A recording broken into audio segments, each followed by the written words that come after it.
probably just do an hour, but I feel guilty because I should have gone live yesterday and I didn't, and I should have. I've been trying to go live. You know how it is when I've been trying to go live since like 8 p.m. But my phone wasn't charged because I was watching TikTok all day before they ban it. But you know how it is when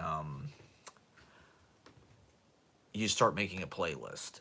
You know how that can be, right? I mean, so I started making a playlist. You know, on Spotify. Next thing I know, it's 5 hours later. So just now getting started here. There's just so much to talk about, but God, is this better? This is probably not any better. My extremely lo-fi, no budget, broke ass. It's an aesthetics of poverty because everybody can do it, right? Okay, so I wanted to talk about. Okay, so the big thing, the big news right now. I feel like I'm being loud. The big news right now is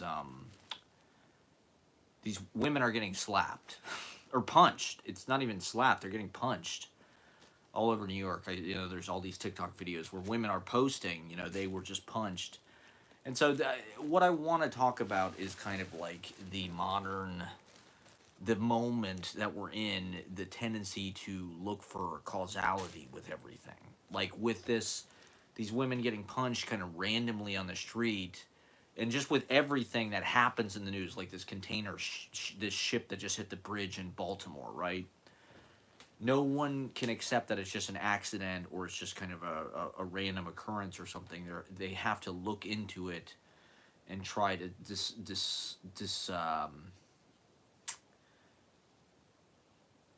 discern. All right, here we go. Like what really is going on? So like with this thing with the guys punching women, of course everybody's looking for a reason. Why? And so a lot of what I'm seeing is, well, okay, there's this thing, the 4B movement. And a lot of what it is women deciding that these are incels, and it's because men hate women. There's obviously some Reddit forum where these guys are deciding to do this because there's no way this could just be a coincidence or just a random kind of attack. It has to be some kind of conspiracy, right? Everything's a conspiracy now. I mean, we obviously know this. But the social media, it's just like anybody with a phone can say, oh my God, did you know aliens built the fucking pyramids? And then all of a sudden, it's a legitimate theory that we entertain. Everything is on equal footing. So nobody has any critical thinking skills anymore because the education system in this country has been gerrymandered and botched strategically, so they don't have critical thinking skills. So now they're just watching shit on the internet and going, oh my God, look, there was a Tartaria, there was a hidden society, or the pyramids were built by aliens, or whatever the fuck it is. It's fair game. It's open season on kind of conspiracy thinking. And so, move this down here. With this slapping thing, it's no different. It can't just be mentally ill people or just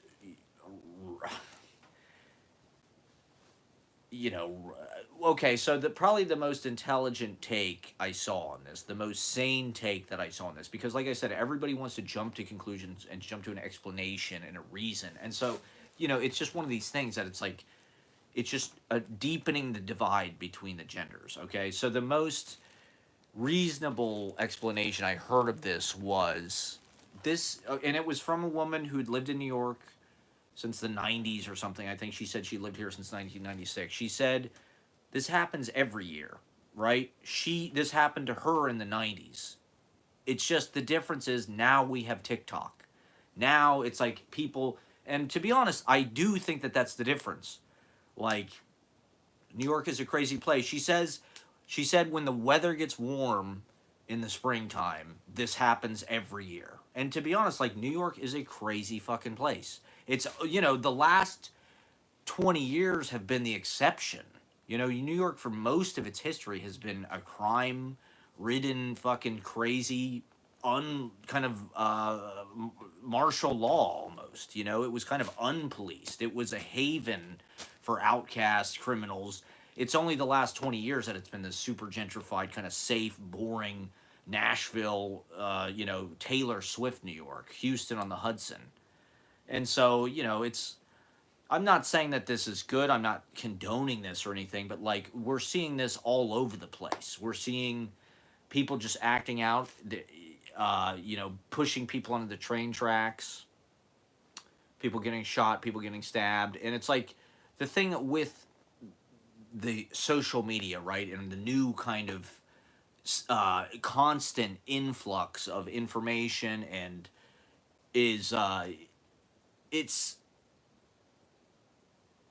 we take these things that are just like if we see one thing about a guy getting stabbed or something, we think, oh my god, that's going to happen to me. New York's not like safe anymore. I got to get out of here or something. It's like in the how many people live in New York? 8 million people, 9 million people.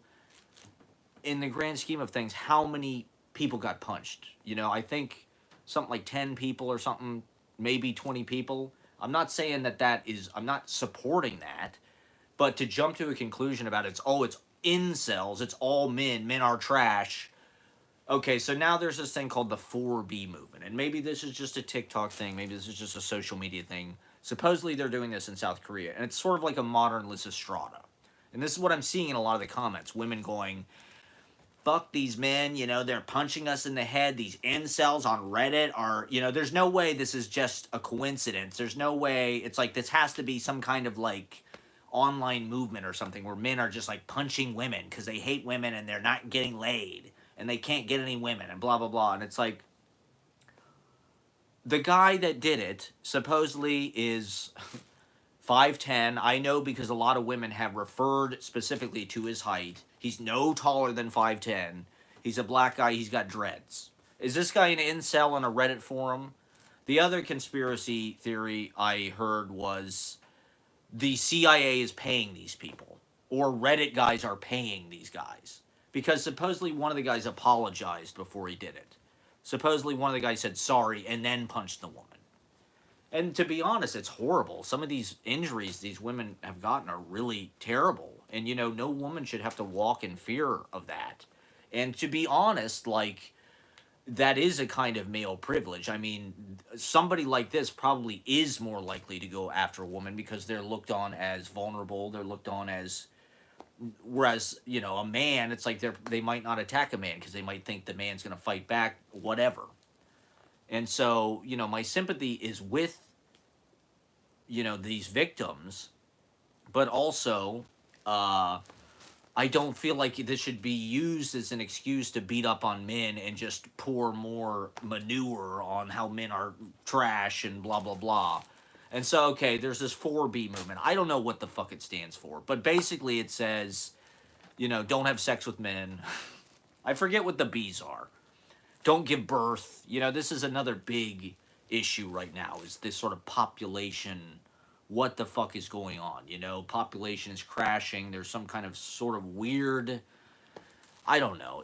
We're definitely living in a time where it feels like there is some kind of coordinated effort being made to sort of like systematically eliminate, enslave most the lower classes.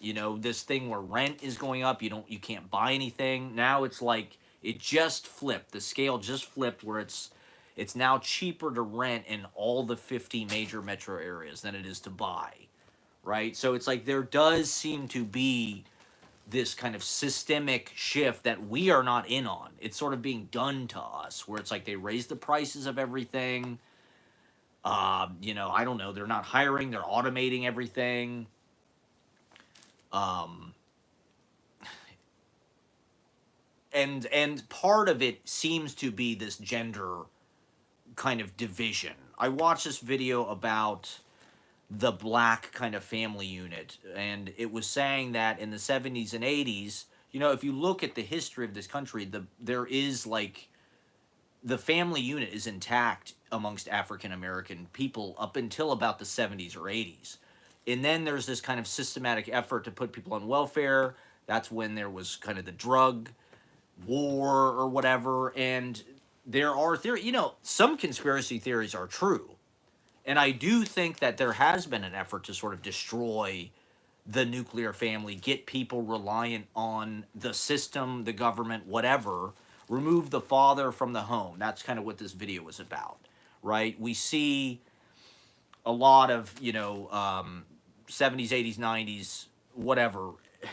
And like, this might sound awkward or something because I'm a white guy, but, with African American culture, right, that was like Tupac's song "Dear Mama," right? His dad wasn't around. The men were put in jail, right? They dumped all these drugs, Reagan or whatever, dumped crack into the fucking neighborhoods to get to devastate that unit. And so the children weren't raised with fathers, they were missing a parent, whatever, blah blah blah. They wanted to criminalize, what was it, the law Clinton signed, the 3 strikes and you're out, you go to jail for life, even if you've never done a violent crime, whatever that law was, the crime bill.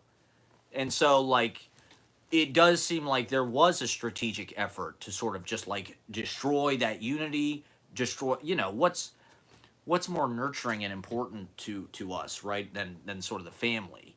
And so I do feel like, to some degree, well, okay, part of this guy's video was about how African American women are like the most educated class of people or something. And so there's a disbalance, right, where it's like the women are sort of, why should they be with the guys, right? And you're seeing this with every race, I think, right now, is like the women are, and I've talked about this a lot on my live stream, is the women are far outperforming the men. They're making more money, blah blah blah. And so why should they're starting to look at us like, why even deal with this? What do I need this guy for? What do I need a male partner? He's not, they want somebody that is better than them. They want to date up. Everybody does. And the problem is there's just no guys that are successful, right? Because for any number of reasons. And so, the public perception is there's this kind of incel movement, or Jordan Peterson, or red pilled, or whatever. And the idea being these people doing these random attacks on the streets in New York are frustrated men who aren't getting laid. They're incels. And so they hate women and they're attacking them or whatever. And it's like, I think that is the narrative. I think they want to do to us. I think they want to get everybody reliant on the system, and to the point that we're going to live in company towns pretty much. That's the way things are going, where you have to work or you'll go to jail. It's going to be illegal to be homeless. It's just, and maybe I've been spending too much time on TikTok, but it feels like this is quickly sort of accelerating all around us. There's no community. They want to get rid of third spaces. They want us to live our lives online, and that is becoming a more and more policed space, right? Especially among the American tech companies, Google, Instagram, Facebook, Twitter. They have a control over the narrative and what you see that's not really that different. In fact, might be more insidious than the legacy media companies. I don't know. What we're seeing definitely is the unraveling of their ability to control the narrative and just get us to accept whatever kind of status quo they've, like this whole thing that I'm talking about, right? These women are getting punched, and so what would the mainstream media narrative of that be? It's just like these are misogynistic crimes, or I think that we're looking for explanations for everything, and it's just like this bridge collapsing, right? People are just off to the races with explanations for, well, it was a ship from Singapore, it was and how did it, why did it, if you watch the video quickly, you see that it goes right at the thing. But the best take that I heard about this is just capitalism in action, because it is especially in this moment we're in, where all they want to do is make as much money as fucking possible. And so they're cutting corners with everything, including the employees, the staffing, everything. You know, people are having to work longer, they're not getting paid as much, whatever. They want to cut corners every fucking place they can to pay off the shareholders, to make the wealth, there is this massive wealth transference happening right now. They're just stealing all the fucking money. And so this fucking boat that went into the bridge, it's like this is the consequence of not investing in the system and just hoarding wealth. And it accidents do happen. This is incompetence. And we're this is something, my live stream today is named the competency crisis, right? Because I think we are entering into a competency crisis, because nothing is based on functionality or use value anymore. It's all nepotism. It's all there's no experiential training of anything. It's all you pay to go to college, and you sort of get it's a 4-year binge drinking vacation. It's a resort, basically. It's an extended spring break. Take out all this loan, so you're a debt slave at the age of 20 for the rest of your fucking life. The student loan debt is another thing that people complain about constantly. The smartest take I heard about that is, certain people want their debt canceled or whatever. I think if that's what they're going to do, this guy said they should just give everybody money. They should just, however much the student loan debt is, give everybody $100,000. And so the people who have the student loan debt can use it to pay off their student loan debt.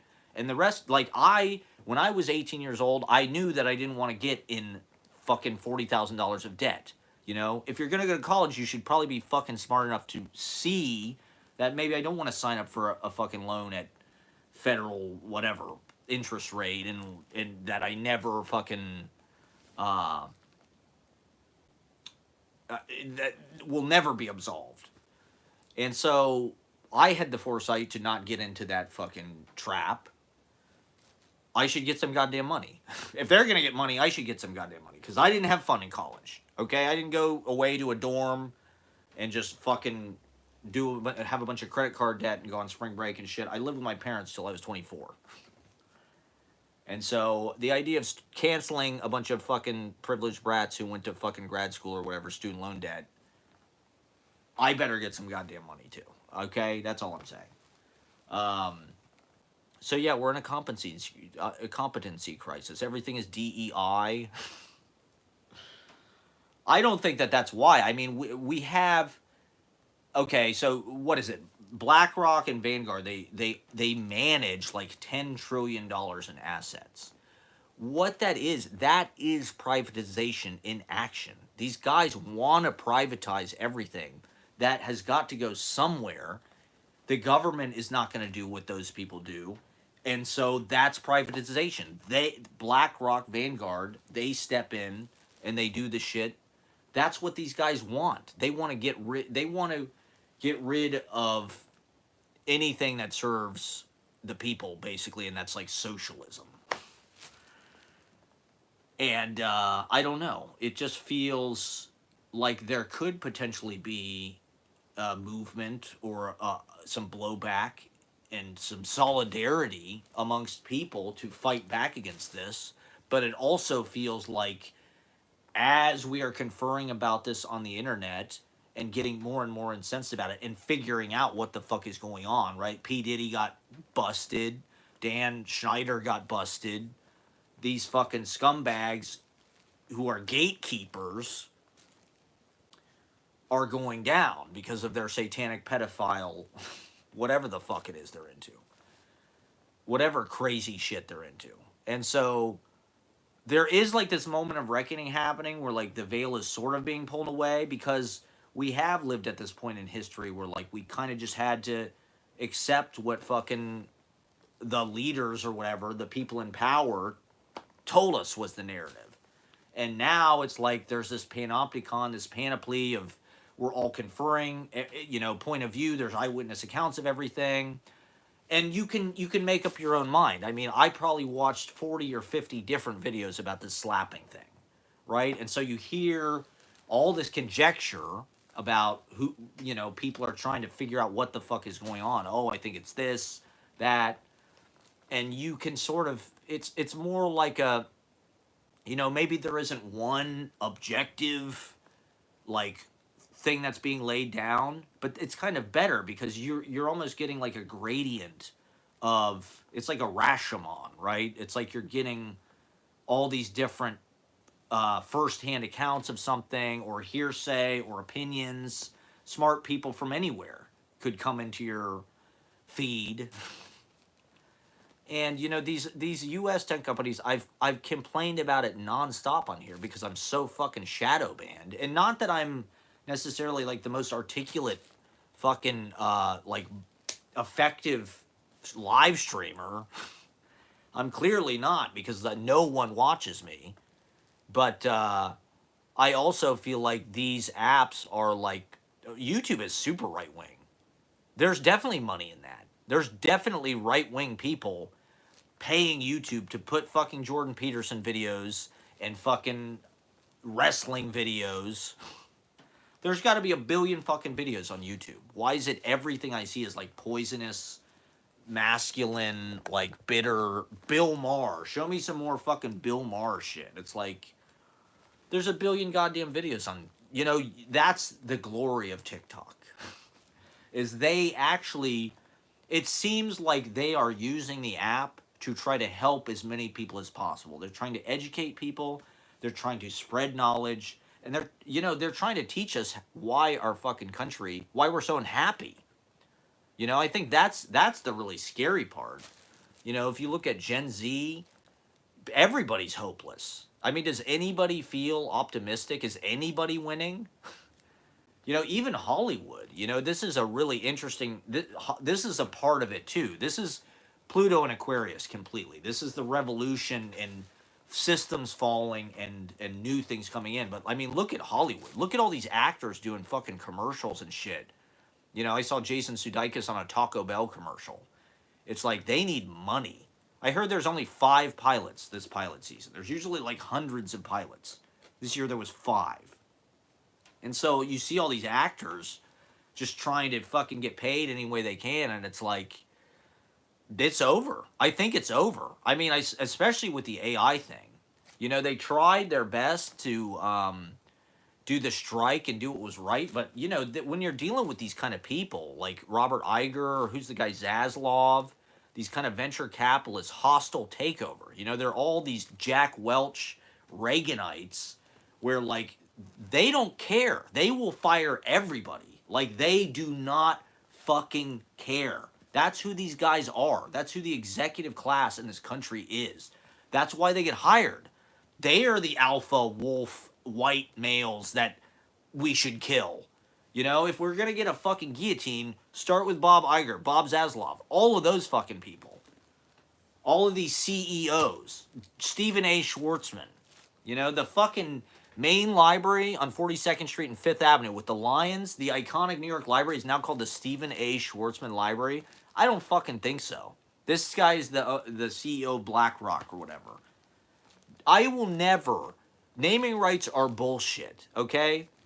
You're going to have a taxpayer-funded stadium, and then you're going to sell the naming rights to some ugly-ass company with some stupid name that Quicken Loans are... This is like the scourge of our age. It's just like there's no beauty because of the corporate kind of hegemony and the banality and the blandness of that. And that's why I get on YouTube constantly to rail about it, because, like, we're suffering. We have no quality of life. We have no community. We have no poetry. We have no beauty because of McDonald's ugliness every fucking where. Manhattan is full of Popeye's chicken. I can't tell you how often I see in the fucking Facebook or YouTube or TikTok comments, man, New York in the 80s was fire. It died in 2006. And to be honest, they're right. I don't even think, I mean, other than the fact that people are still trying to do it here, And like, in spite of all of the decisions of these super capitalists, we are still making it happen. But New York is definitely not what it was, and it's nothing is, I suppose. But until this like philosophy changes, this kind of Reagan trickle down, like I said, venture capitalist, hostile takeover, these CEO guys can just go in, fire everybody, right? Like Reagan did with the air traffic controllers. Or Jack Welch was the guy who like pioneered this. These hostile takeovers were like, they don't give a fuck about the company. They buy the company. They want to get as much. It's a bust out. You know, it's a mafia. They want to. It's like the guy on Sopranos. They get his sporting goods store, and they just order all this shit, and they don't care if the fucking thing goes out of business. You know, like they don't care what the business does. We see this with movies, right? And to some degree, Hollywood deserves to die. I mean, look at how much garbage they've put out. I know everybody's like all into Robert Downey Jr. and shit, but to me, he's kind of the avatar. You know, to me, that Iron Man movie really was the beginning of like the MCU just taking over every fucking thing in the movie theater. And those people are complicite. And everybody knows why. It's because they don't make movies to make good movies. They make movies to make their money back. It's all previously existed intellectual property, whatever. We saw Perfect Days last night, the Wim Wenders movie. I do want to talk about this, do a little mini review. It was okay. I don't know. It was, these boomer techniques have not really aged well, particularly as they get older and just like deepen. Like his thing with the cassette tapes. It's all American music in this movie. It's all like the most generic boomer kind of greatest hits. It's like House of the Rising Sun, Lou Reed, Perfect Day, obviously. Van Morrison, Brown Eyed Girl. It's like, Jesus Christ. Wim Wenders, man, what happened? You used to have taste. Now you're just out of touch, I guess, but it was an okay movie. You know, I appreciated what it was trying to do about sort of like appreciating the stillness, the quietness, the sort of in between moments of life. But it was also kind of like, I mean, the guy cleans toilets. That's his job in the movie, but it doesn't really reflect how disgusting that life. And you know, it's like he loves to do his job and to go to work, and he takes honor and pride in like performing these tasks like well. But it's like, if you're cleaning toilets, I mean, they're disgusting. Like public toilets, it's not a romantic job. I'm sure it would be hell. And it just doesn't reflect economics. I mean, this guy's got a big house, you know, he's got a van. I mean, he's got a job, but he cleans toilets. He's not like a fucking, you know, doctor or something. And it's increasingly hard to just enjoy this kind of stuff because you're like, in order for that guy to afford his life of just kind of sitting there looking at shit, riding his bike, going to the sushi bar, it's like you have to make a living wage. And we are in a society where literally they are fucking filling the tank up with us in it. You know, it's like we're all gonna drown. And you know, I do want to talk about the inflation thing and the wealth and transference that happened during the pandemic because, you know, there was $5 trillion in stimulus money, but only like a couple hundred billion of that went to the PPP unemployment thing. You know, they want to portray like inflation is our fault because they sent us a check for $2,000 or whatever. But the fact of the matter is, like $4.5 trillion of that money went to businesses and people that were already rich. You know, they forgave loans. They gave, you know, people who were already millionaires, they gave them like millions of dollars free.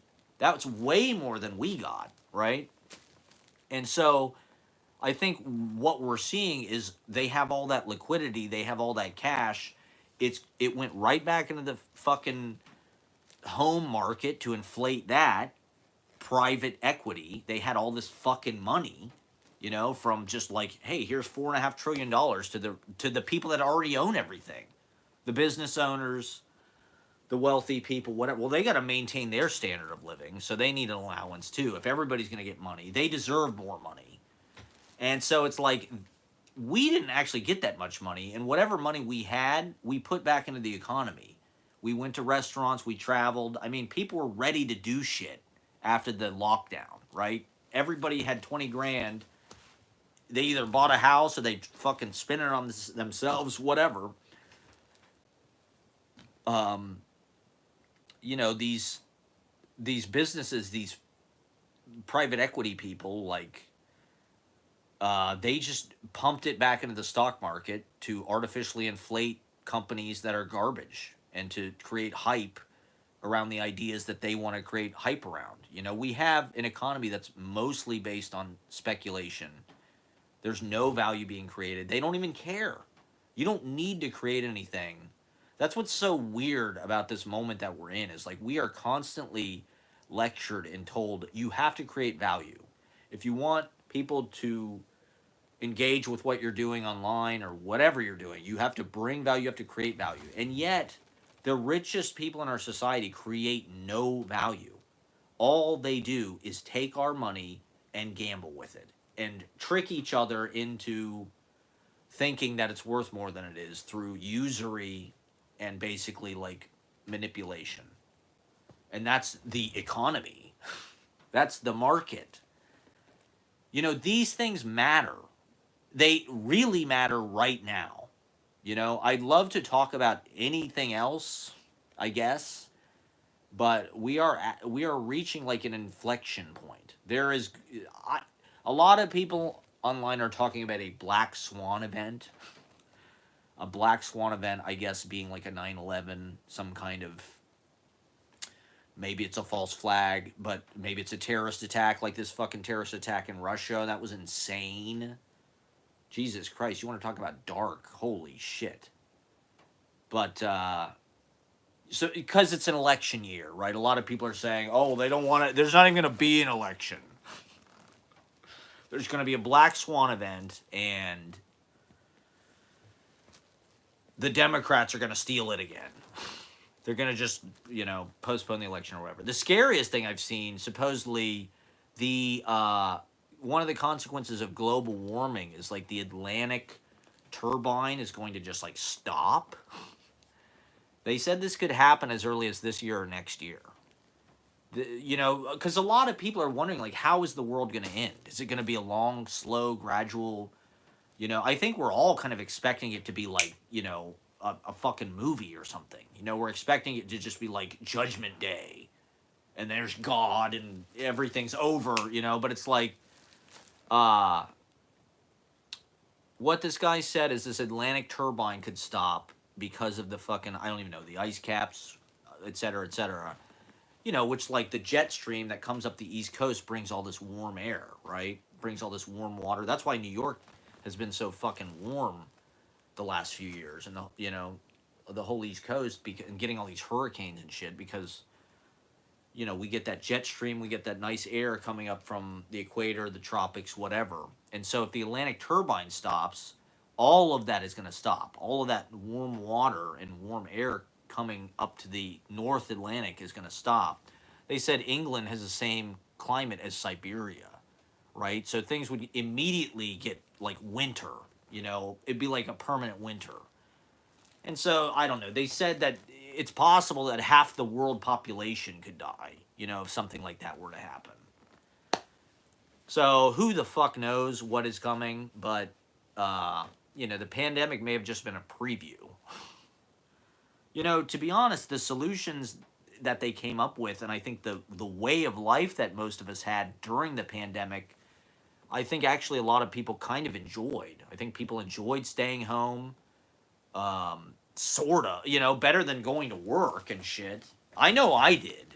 To me, the pandemic was almost like a utopian experiment, where it's like if the only thing I regret of the pandemic is it didn't happen when I was in school. That would have been the greatest thing that ever fucking happened.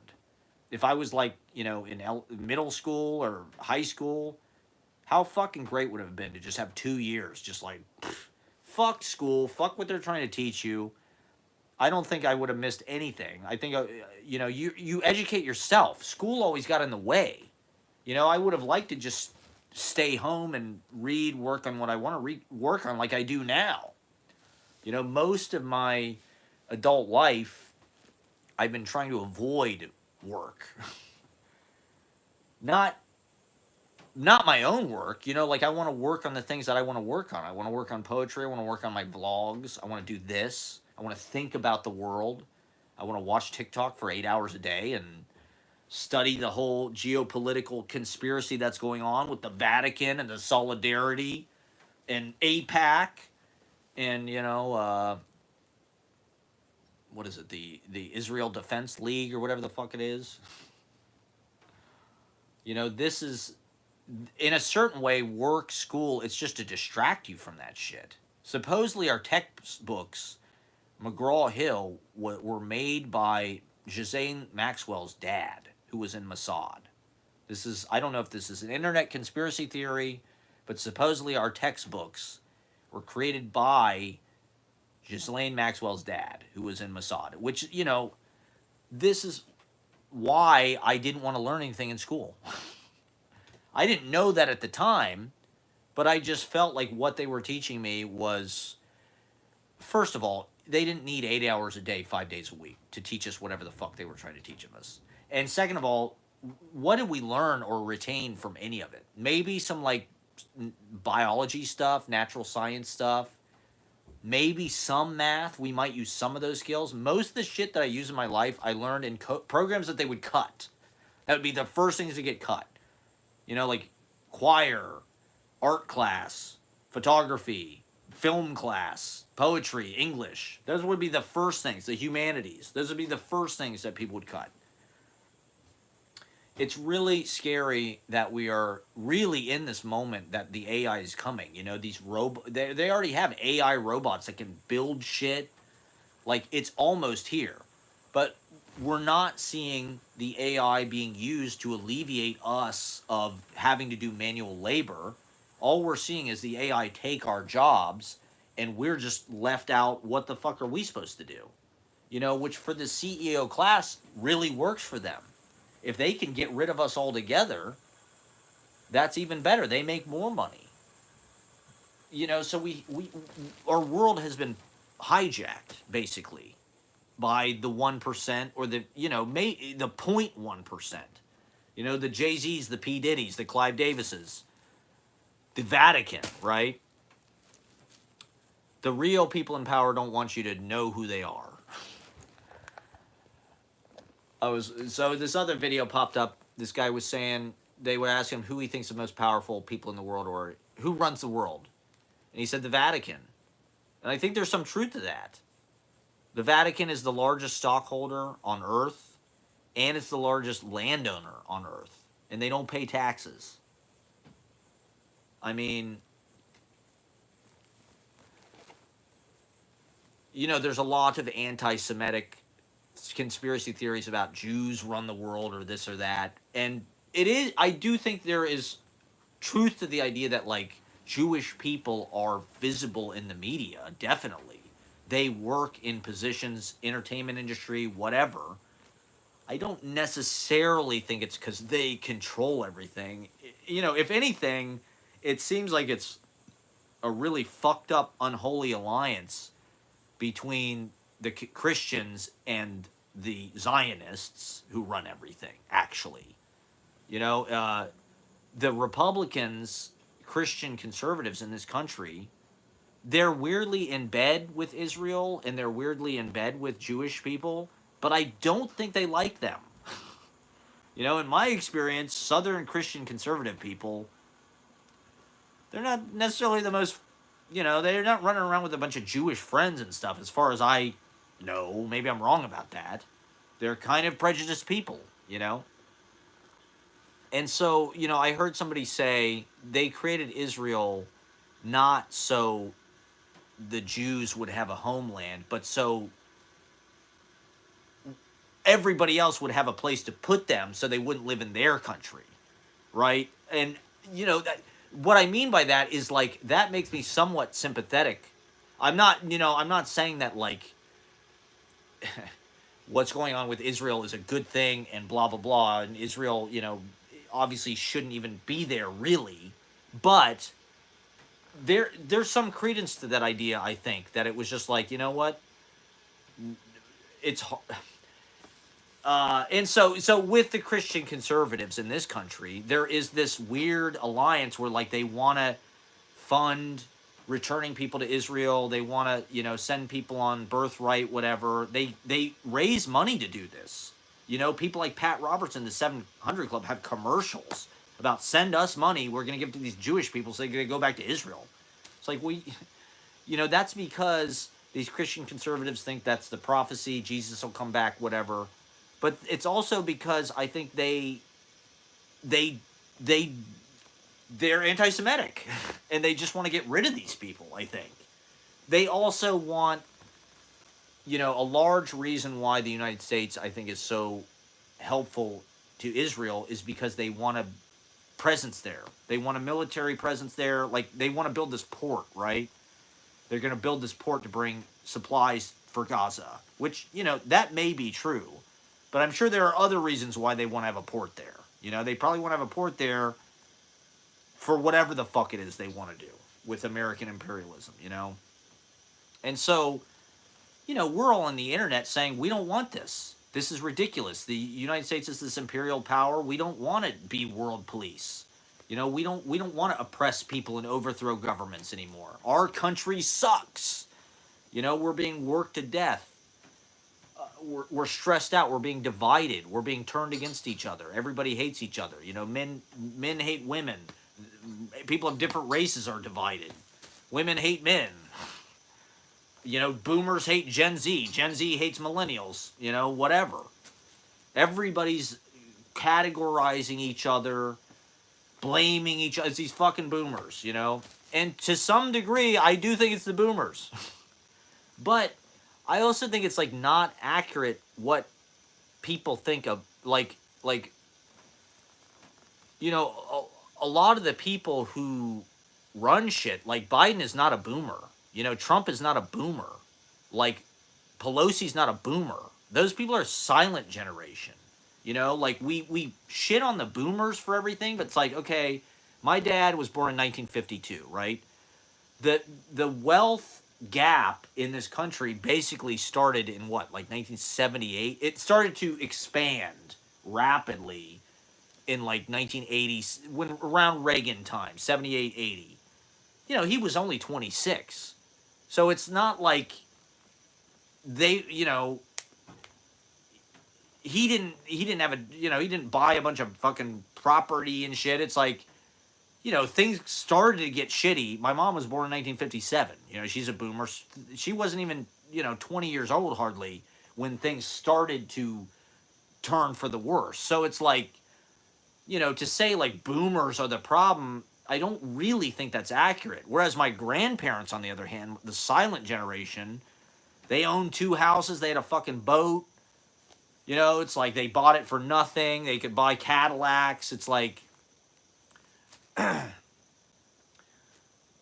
lot of the culture is dominated by these people who were born in like the early 40s. All of the rock musicians, all these kind of boomer icons, they were all born, they're not boomers. They were born before boomers. People like the Beatles or Bob Dylan or whatever. It's like they're not boomers. That might be boomer culture. And to me, those are the people that still dominate. Like none of the other generations can move up. Look at Jay Leno in the Tonight Show is a good example of this. The way that they handed over the Tonight Show to Conan, that was how shit should have gone. Jay Leno retired in 2009, or he was sort of pushed out because they were going to bring Conan up, who's Gen X, right? That's the natural progression of things. But because people are living longer, blah, blah, blah, boomers are holding on to power, the audience wasn't there for Conan. What did they do? They fucking fired Conan and brought Jay Leno back. That's fucking classic. That's like in a nutshell what boomers are doing to everybody. It's like we can't have anything. but it's also not really boomers, right? Like Biden is not a boomer. It's like none of us are moving up because the old people are leaving. They're not retiring, and so we are all staying in this like arrested development state. And I think they want it that way. I think that they want to control everything. They own all the they they own everything. They have all the fucking money. They don't want to give us anything. Like we can't advance in our careers. We can't learn anything by experience. That's why there's a competency crisis. Nobody's learning how to do anything because all of the money is being held by the richest people. It's not going into the economy of community, third places, gigs, open mics, recreational activities, the things that we actually do with our lives. And so,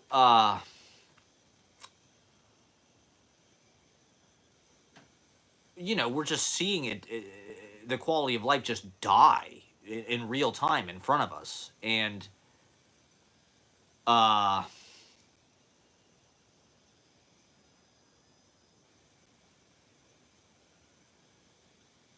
let me get some more fast. Maybe if I just sit here and not say anything, people watch. The thing I've noticed about like people who are live on TikTok is they don't say anything. Everybody who's live is just like just sitting there or something, or like they're on the computer and they're not even saying anything. It's like, and there's like fucking 1,000 people watching. It's like I'm talking my ass off here, and nobody fucking. Thank you guys for watching. I'll probably go off pretty soon, but this is my late night show. God damn it, there was something I was gonna say, and I'm like trying to remember what it was, and I can't. And something about boomers and. Yeah, so look at what happened to Conan. He had to, he's made his own way. Maybe that's what we should all do. But these legacy media things still have so much power. The boomer era stuff. Rolling Stones are still fucking touring. Bob Dylan is still, and to some degree they look at us and they're like, we haven't been able to make our own icons in the same way. I don't know. It's Taylor Swift, right? Taylor Swift is the equivalent. But she's the thing that we made.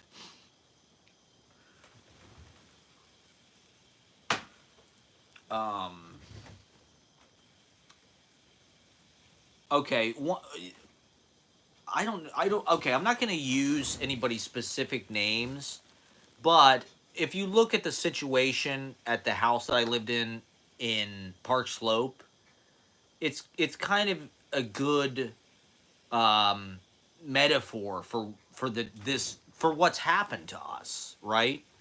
Is okay. This guy bought this house in 1980 for nothing. He literally bought it for nothing. He bought it. He's a finance dude. He's from the East Coast. He moved to New York to work in finance.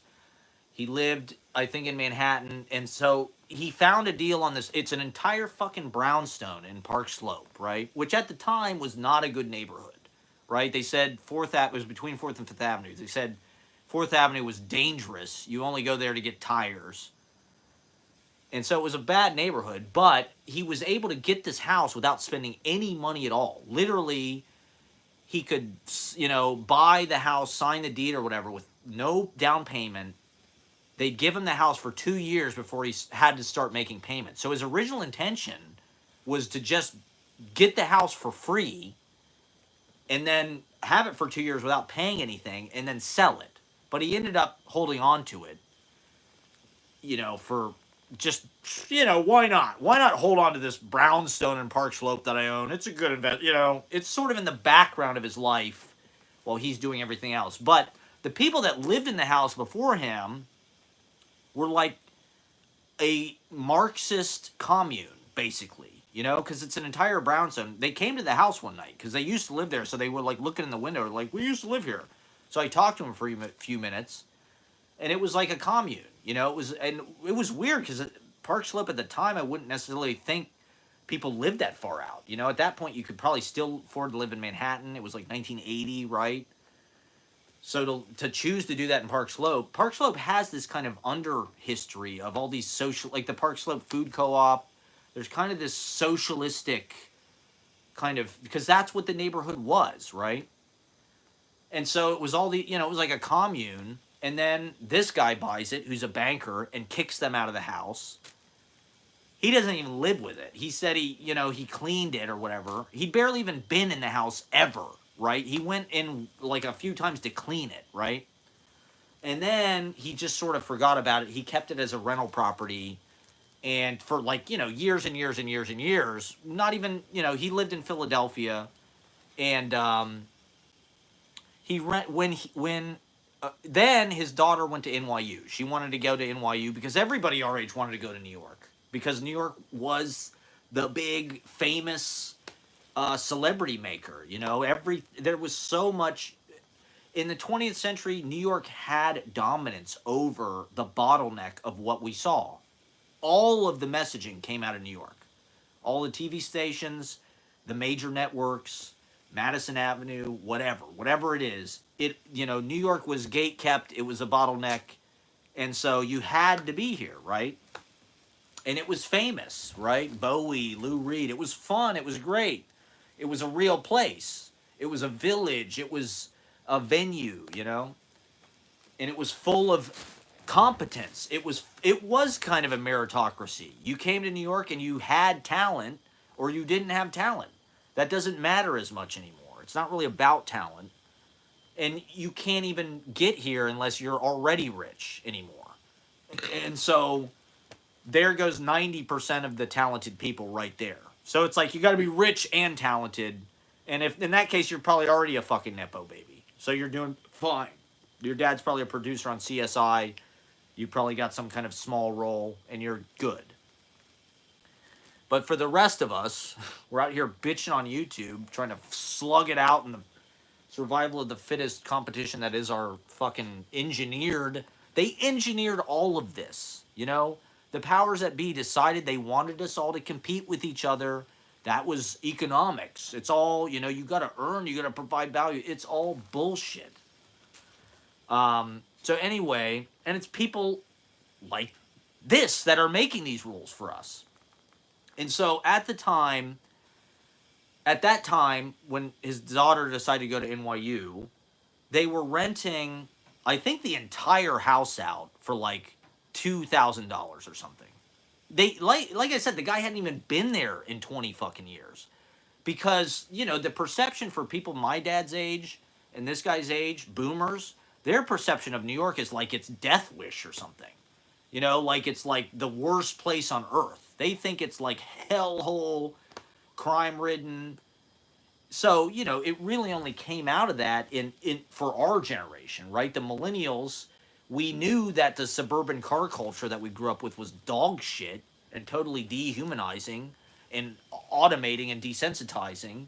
And so we fucking wanted to go back to the city where it's mixed use development, there's population density, and there's actual like nurturing way of life, right? Like Perfect Days by Wim Wenders. And so we wanted to come to New York. I didn't want to stay in fucking the suburbs, ever. I don't ever want to be in the suburbs. I don't really want to drive a car every fucking place I ever go. And so his daughter wanted to go to NYU. She was staying in some dorm that was like, a shitload of money. And he remembered, oh yeah, I own an entire fucking brownstone in Park Slope, Brooklyn that I bought for nothing in 1980. Why don't I just have my daughter live there? And so he came and he found out that the people he'd been renting to, they were paying him $2,000 a month, but they were renting the upstairs the bottom two floors to somebody else for $2,000 a month and living there for free. So he kicked them out. You could do that in New York. This is what's so hard to believe to me about the rent situation now. It's like, how did it get so fucking expensive? Literally 20 years ago, this guy didn't even care about this house. He never visited. He didn't care how much the rent was. You know, like, it was just like this far away thing. Now all of a sudden, wait a minute, it's this asset. It's worth all this fucking money. We're get, so his daughter moved in, and you know it's a whole brownstone. So the way they set it up is just like every fucking apartment in Brooklyn. Get 7 fucking people in there, you know, to pay the rent, and you charge them all $1,000 a month or whatever, right? And so this is like the Arrested Development we live in, right? I was 30 years old living in a fucking brownstone in a tiny little room with, you know, 7 or 8 other fucking people who were in a similar place in life where it's just like, yeah, we're all sort of catch as catch can, working part-time jobs, paying a shitload of money to live in New York, but like, well, you know, it's not like we're on any kind of career ladder. We're not building any equity. We're not saving for our retirement. We're just in New York hooking up and drinking and trying to be artists or whatever. But there was no really building anything, you know? And so it was such a nice house that we just thought, let's do events and let's have a collective and let's have an artistic. This is why you moved to New York, right? You moved to New York to be an art, to collaborate with people, to have the whole fucking kind of living theater, fervent years experience where you know, meet your people and you form a fucking artistic community and you inspire each other, you know, painters, poets. You know, that's why people move to New York, right? It's the place where you had to come to be with people who are like you, to be with other artists, to be with bohemians, poets, actors, directors, photographers, musicians, jazz musicians, whatever it is, you know. This is why we're here. The city used to belong to these people when there were rent controlled apartments and blah blah blah. And in the past 20 years, I do think there was a conspiratorial kind of real estate scheme. Giuliani, Bloomberg, I think they saw the value that was there and they used the cultural reputation of the city to really market it to people my age who wanted to be a part of that glamour and that fame and that dream and that legend. And people still do, but so anyway, we started doing the slooge thing, right? This is all we could do. You know, it's not like the East Village in the fucking 60s or something where it's like, oh, we got a church where we can read our poetry. And it's like, you know, 3 blocks from our house and everybody lives within 10 blocks and, you know, our rent is cheap as fuck and the food is delicious and cheap and, you know, we're in Manhattan and the design of it is just like unbelievable. It's this unbelievably iconic, you know, functional, beautiful place. It's like, no, we live, you know, Park Slope. It's a little bit different. It's kind of, it's not that far out on the train, but it's not, you know, the East Village. We're all paying shitloads of money. We're all working our asses off just to even be there. And so to even be able to create like any kind of scene, artistic community, family at all, granted, we did it in the house, which was maybe not the greatest idea in retrospect, but that was our third space, you know? That was the best we could do. It's like, what are we going to do? Go hang out at a bar and pay $8 for a beer every fucking time we want to hang out? It's like, not every third space has to be commercialized, right? Having that infrastructure of that brownstone, beautiful yard, beautiful basement, beautiful downstairs, a lot of space. We could have 7 or 8 or 10 or 12 people in at just hanging out, you know, having a conversation, overlapping. That's the way that life should be. You know, that's why I moved into that place because like I could just walk downstairs.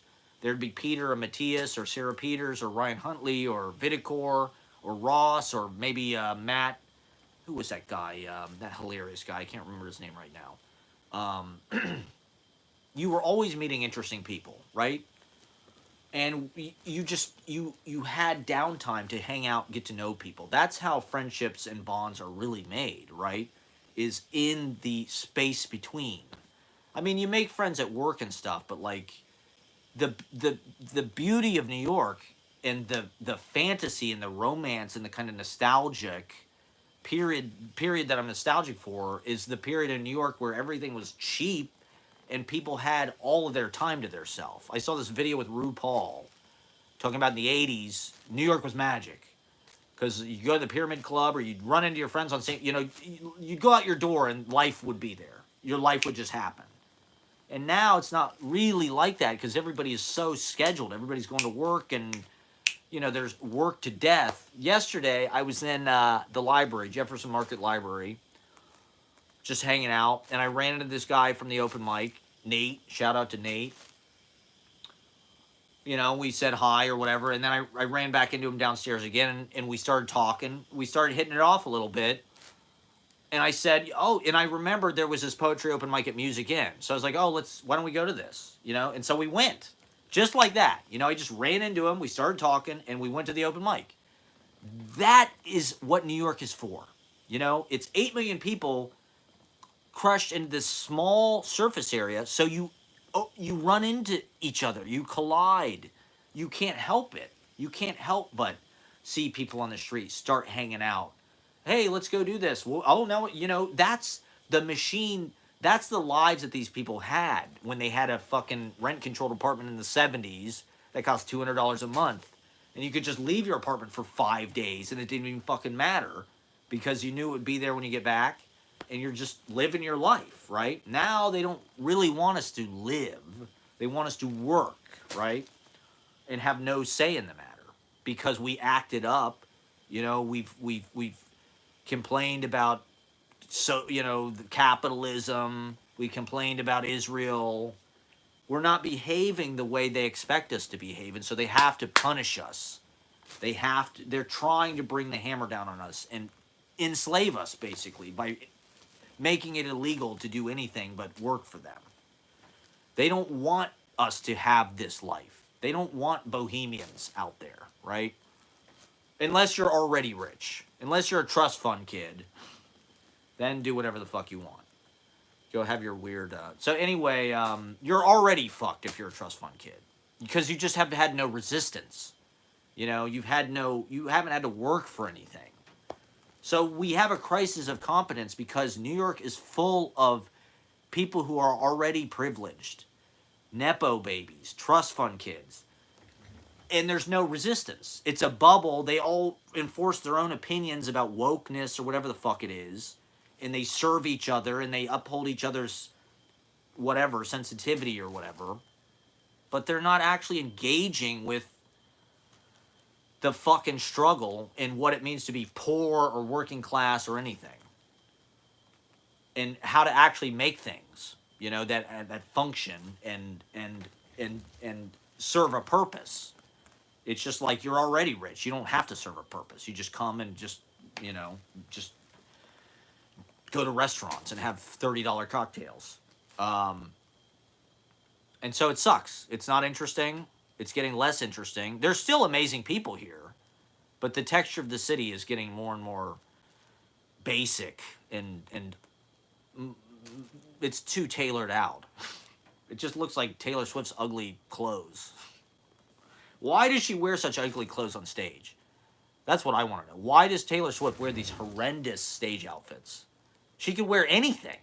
She's just like the most famous person in the world, and she wears the ugliest spangly, like, one leg cut out, like, sequin rhinestone, like, gymnastics bodysuit. It's like, what the fuck is this? You're supposed to be a leader. You look like shit. You're supposed to be cool. You're supposed to have cool clothes and shit. You're a rock star. You look like a fucking, like, 3-year-old at, like, one of those gymnastics flag things.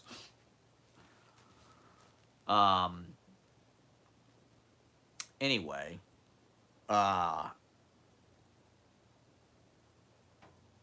So, yeah. New York. Okay, so anyway, what ended up happening with this is my example of why nothing can take root and grow anymore. Because something real was happening, right? We had a creative community. It was really working. We had a home, right? And we were throwing these parties, which got a little bit out of hand. But come on, it's fucking New York City, right? And we're young. This is life. This is what our life is for, right? There's supposed to be 60 people in that fucking house listening to music, having conversations, getting drunk, meeting each other, forming relationships, forming collaborations, taking that out into the world. You know, you can create exponentially when you get people together and you get them meeting each other and they work together and they, bam, bam, ideas fire off each other. Our energy, you know, when we're together, my energy and your energy, boom, that's chemistry. You say something, oh my God, yeah, that reminds me of this other, I'm going to go work on my thing, you know? Those things are increasingly hard to come by in this world, and especially in New York. They don't want us to have all the space belongs to the rich people, and it's getting more and more consolidated, where it's like Vanguard owns everything, BlackRock owns everything, people like this guy own everything. He worked, you know, he worked at a computer company, and he was super, everything was finances to him. It was all money, right? And so they didn't like that we were having these parties because they were scared that the floor was going to collapse or somebody was going to start a fire or something, and a bunch of people were going to die at their house and they were going to get sued. Basically, it was like they didn't want to get sued. You know, like most, you know, responsible upper middle class homeowners or whatever, like their main priority is just like they just want to hold on to their stuff and they're scared of everything. I don't know. And so rather than just letting the thing develop and grow and, you know, just be what it was, they tried to stop the parties, which is fair. I mean, it's their house. What, you know, like the neighbors didn't like it. There was a problem with the downstairs where like the floor started to like kind of split from the wall. And there was a party that we had once where like people were smoking in the basement. They were smoking cigarettes in the basement. And so they saw this and they thought, oh my God, you know, like this is going to be a tragedy. You know, like there's going to be 40 people in our living room and the floor is going to collapse and kill a bunch of people, or somebody's going to like, you know, be smoking in the basement and like light the carpet on fire, and a bunch of people are going to die. Right? Just boomer overparenting, basically, right? This is the problem, is they never, it's like they never stop parenting or something. Or it's kind of both. You know, like with my parents, the thing was they never really grew up.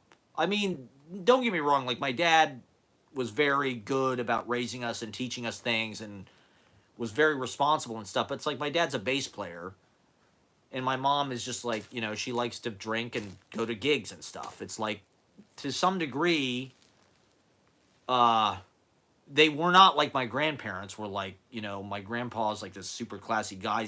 They both have jobs, and, you know, the silent generation, this is what I'm talking about, is like, they were able to build all this wealth. I don't know. They were just like more mature people or something. And then something happened with the boomers. I don't know if it's rock and roll or, you know, that whole like dogma and propaganda of rock and roll and sex, drugs, and rock and roll. It's just like they went for that so hard. To be honest, I do think that that was a way of depoliticizing. You know, they got rid of all the union, you know, they just got rid of all the actual leftist kind of politics and they replaced it with sort of vague like hippie values. You know, they got rid of the specifics of socialism, organizing, you know, tax the rich. You don't hear a bunch of hippies saying tax the rich at all. You know, it's all just peace, love, and shit. And so it's vague, and it's kind of just like, you know, it doesn't really, it's nice, but I think that's one of the good things about our generation is we have gotten back to like the nuts and bolts of like how fucking things should be fixed, you know, and how our economic system should work and our politics should work. And so, but we don't own anything, right? The Slooge could never really become anything because we didn't have a space. We're not like the Poetry Project or the Kitchen or Wooster Group or all these boomer things that got, you know, their parents didn't exploit them. You know, they had rent control, right? They could move into a city that was well built, that was in disuse, and take ownership of it. We can't take ownership of anything. We got people living in vans and shit.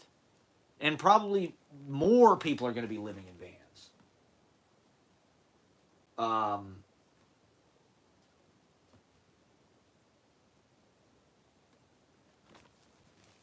like, that's probably not going to.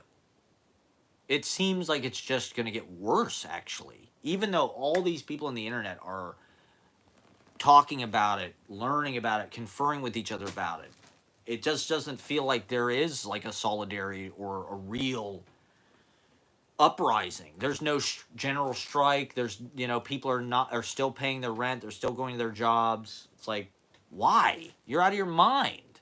Like, this system is driving us toward a cliff. It needs to be stopped. The other thing that was utopic about the pandemic, right, is the dolphins came back to the Venice canals. The environment was healing itself. That's a good thing. It was a miracle that it was even that easy.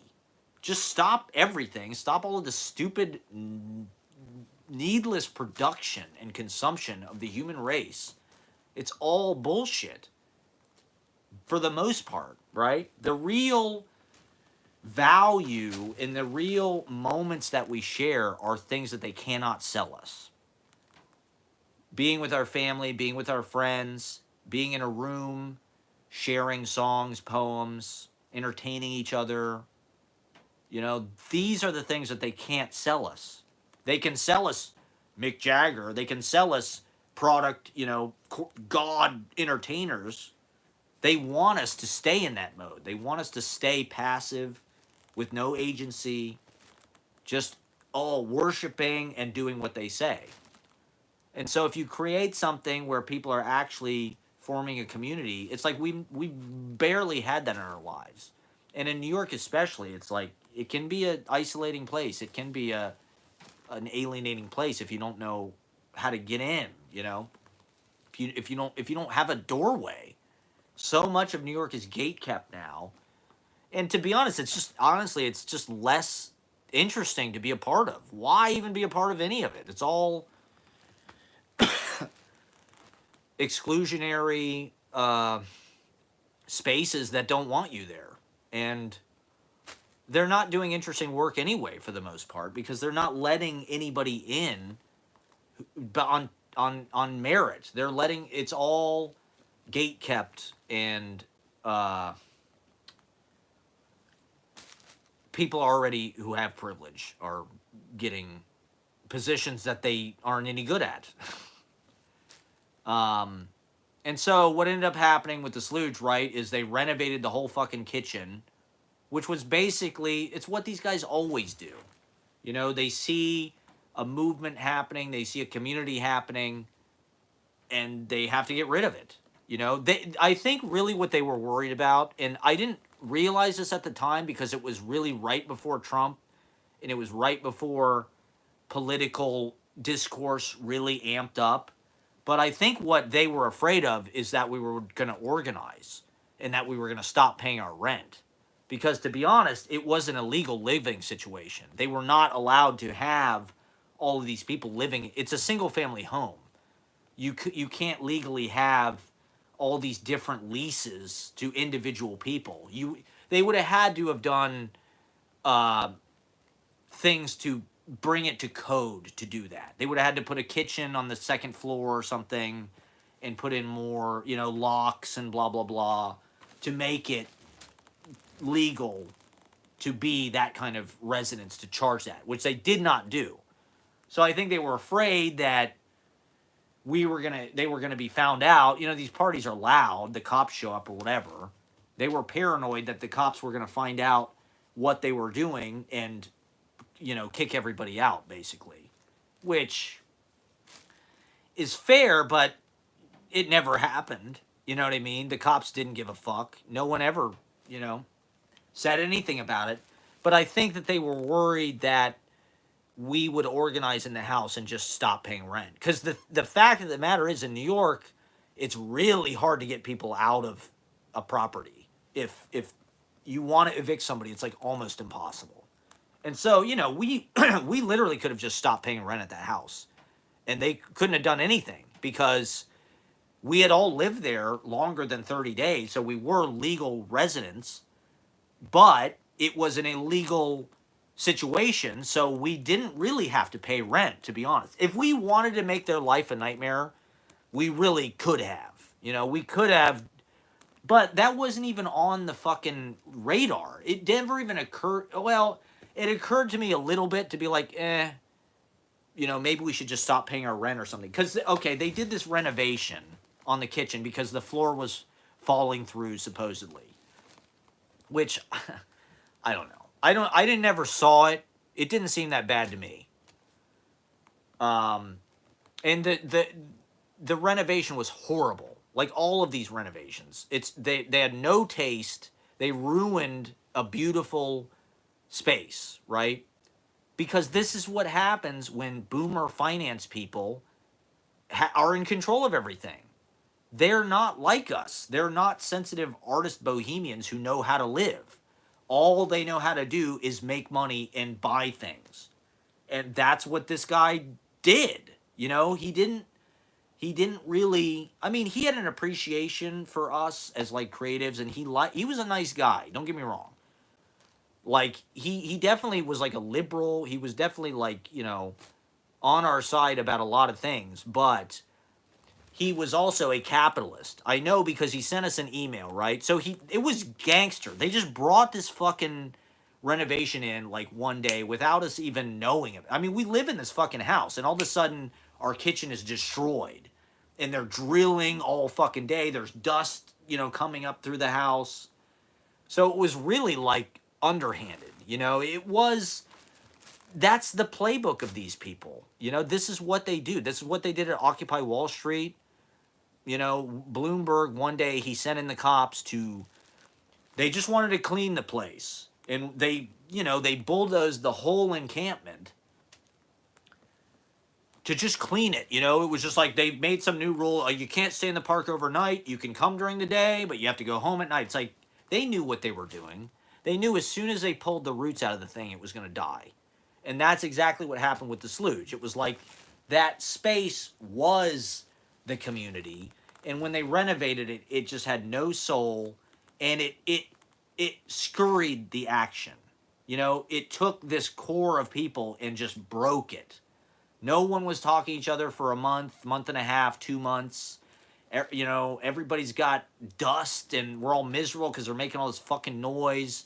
I was eating soup out of a can because, like, there was no kitchen. So everything I was eating was, like, fucking in my room, you know? And so it was just, like, it was kind of torture, to be honest. He was clearly, like, punishing us. It's like, dude, you're not our parent. You're just our fucking landlord, right? And,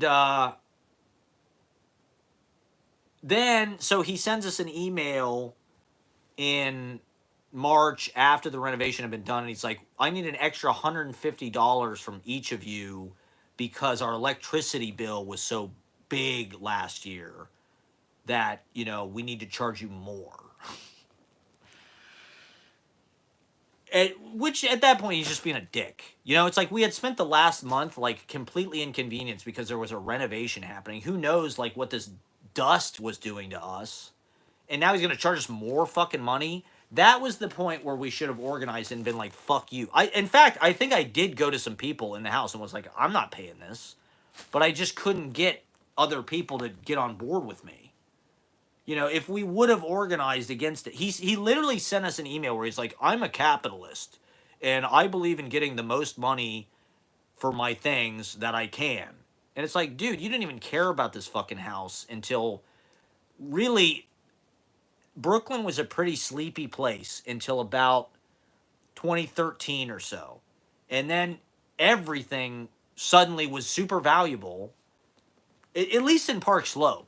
You know, when I first moved to Park Slope in 2011, it's like you'd walk down Fifth Avenue, there's 99-cent stores, there's like funky, cool, like creative vintage shops. Southpaw was still there. Cafe, what was that place?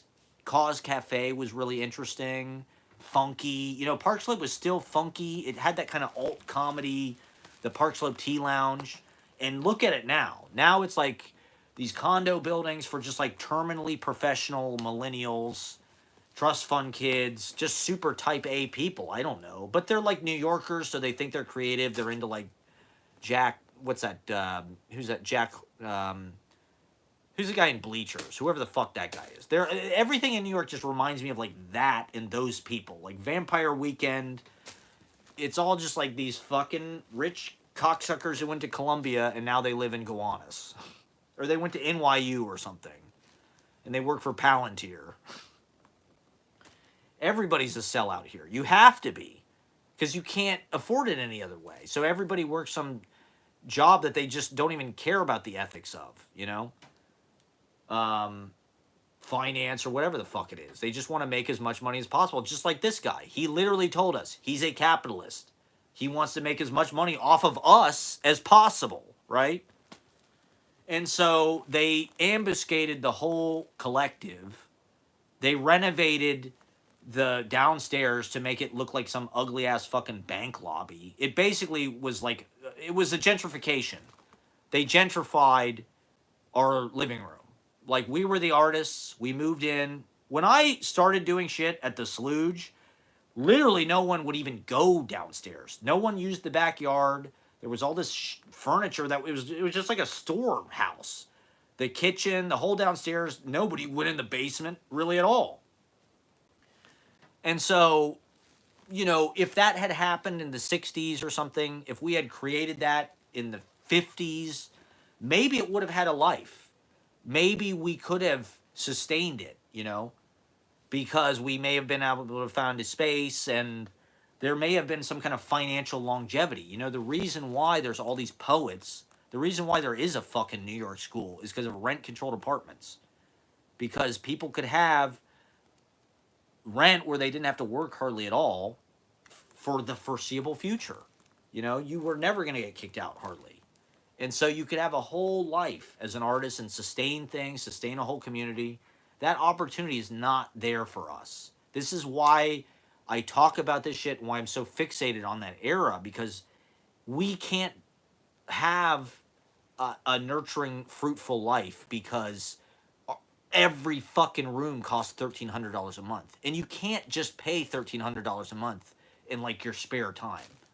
You know, if your rent is $2 or $3 or $4 or maybe even $500 a month, you can kind of make that happen just through like part-time, you know, not doing shit. But like $1,300 a month is a lot of fucking money. If you're not working full-time, like, they raised the rent because people asked for higher wages. You know, all of the Bernie talk and the socialism that happened during Trump, this is the retribution.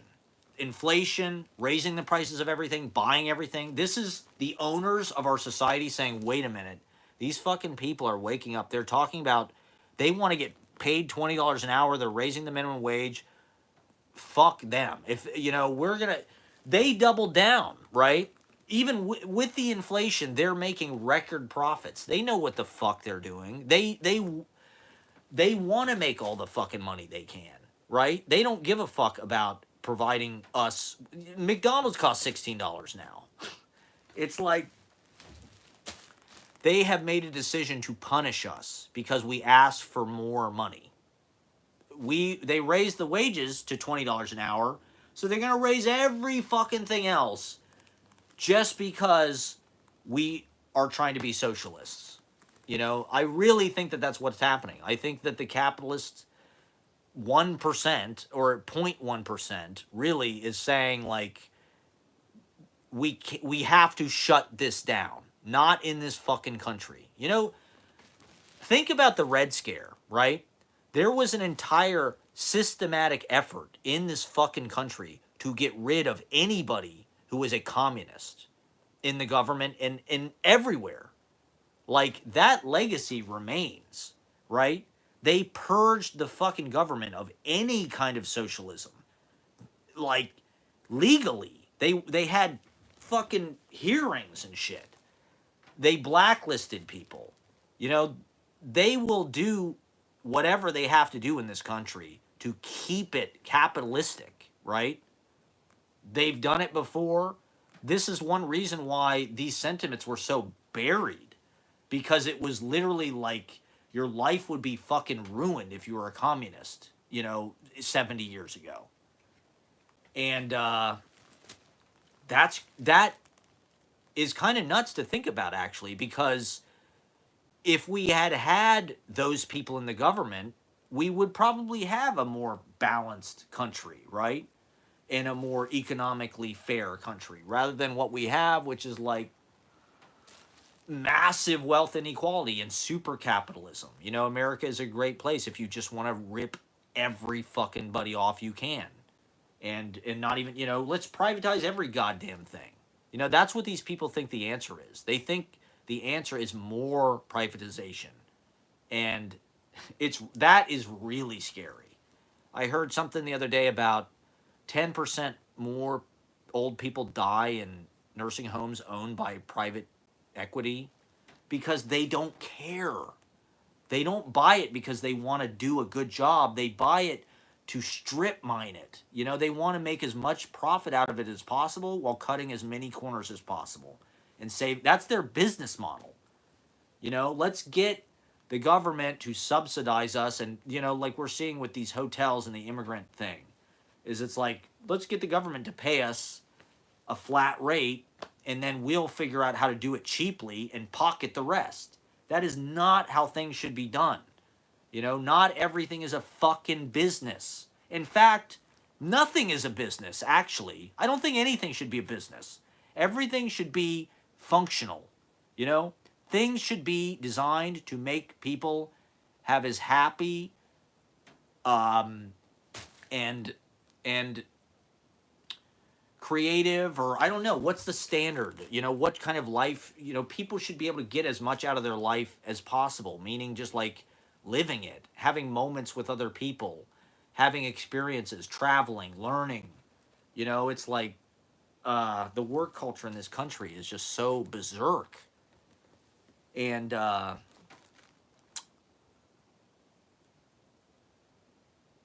so these fucking private equity firms and shit, what the fuck was I just talking about with them? Stephen A. Schwartzman Library. I'll never call it the fucking Stephen A. Schwartzman Library, okay? These people are responsible for the rotting of everything. And they don't give a fuck about the younger generations. I think they are like eliminating us, really. They don't want us to reproduce. Only the rich people can reproduce. Elon Musk can have 5 baby mamas. It's these uber capitalists like alpha males that are like designing the rules to benefit them. Like deregulate everything, get the government out of my fucking life. I don't even want to pay taxes. I'm going to move to Texas or Florida or whatever.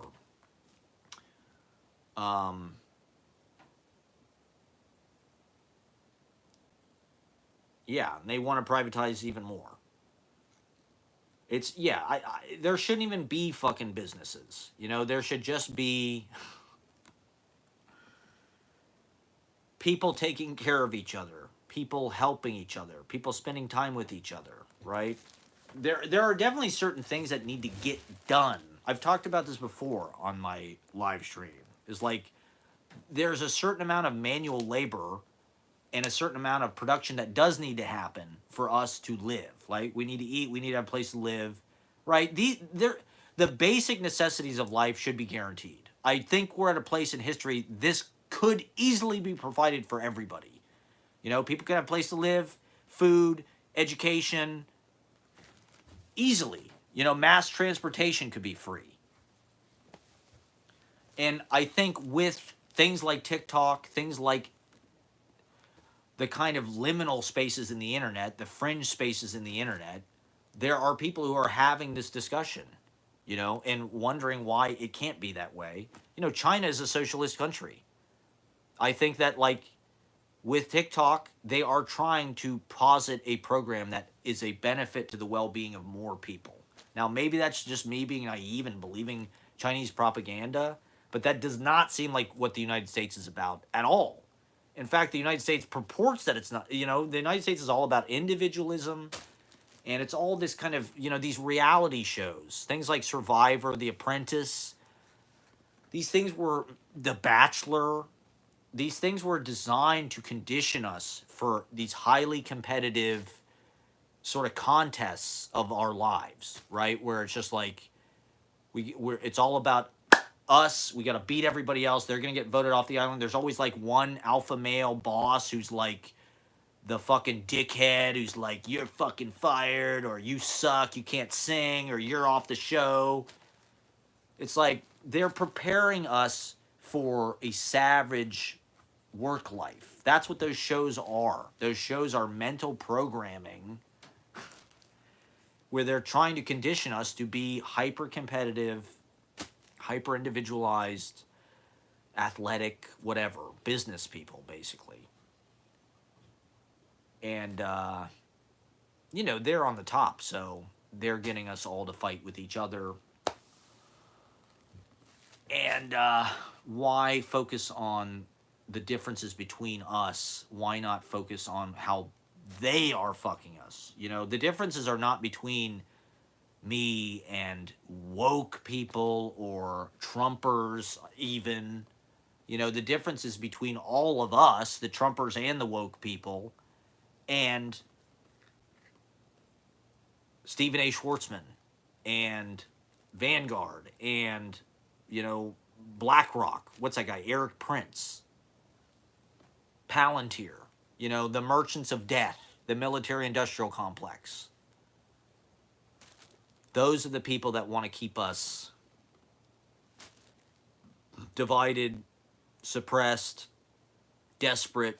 So we'll do whatever they say. So we are at this moment, this is why this TikTok ban, I think, is a crucial thing, because it is a place for people to spread awareness and to spread knowledge and other strategies and to sort of open pull the wool back from people's eyes about this country. And that's why they want to shut it down, like as immediately as possible. To get back to my earlier thing, it's just like everybody's in this kind of conspiratorial, we're all distrustful. We probably always have been. The right wing in this country has always been anti-government and anti-welfare and anti-blah, blah, blah. Everything's a conspiracy. Everything is, now it feels like everybody's like that. Everybody's kind of a flat earther of some fucking crazy, pet theory, whatever it is they have. But some of these dots do connect, right? And so it's sort of about finding out which ones. Like, I do think that there's credence to the idea that Hollywood is like this kind of, I don't know, particularly with the kids shows. I mean, that's, look at the Catholic Church. Look at what the fuck they did to kids. It's like these institutions of power often are the places where the most fucked up people kind of take refuge and operate out of. Nickelodeon, Dan Schneider's like the mastermind of the whole thing. I mean, I do think, and I'm kind of tooting my own horn here, but I do think that I have a pretty good internal compass when it comes to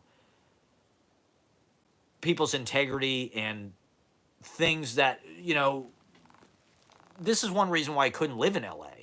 Because when I went there, it's just like people are all trying to hustle you, and their hustles are just bad.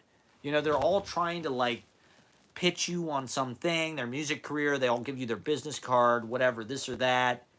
And it's just like if you got a bullshit detector, or if you're okay, like I had this meeting with this agent in LA, and I could tell that this guy, like a lot of the casting people that I've worked with or directors, it's like they just want to fuck you. It's like these gay casting directors or, talent agents or whatever. It's like they see somebody like me and they're like, I can see it in their faces that they're kind of like,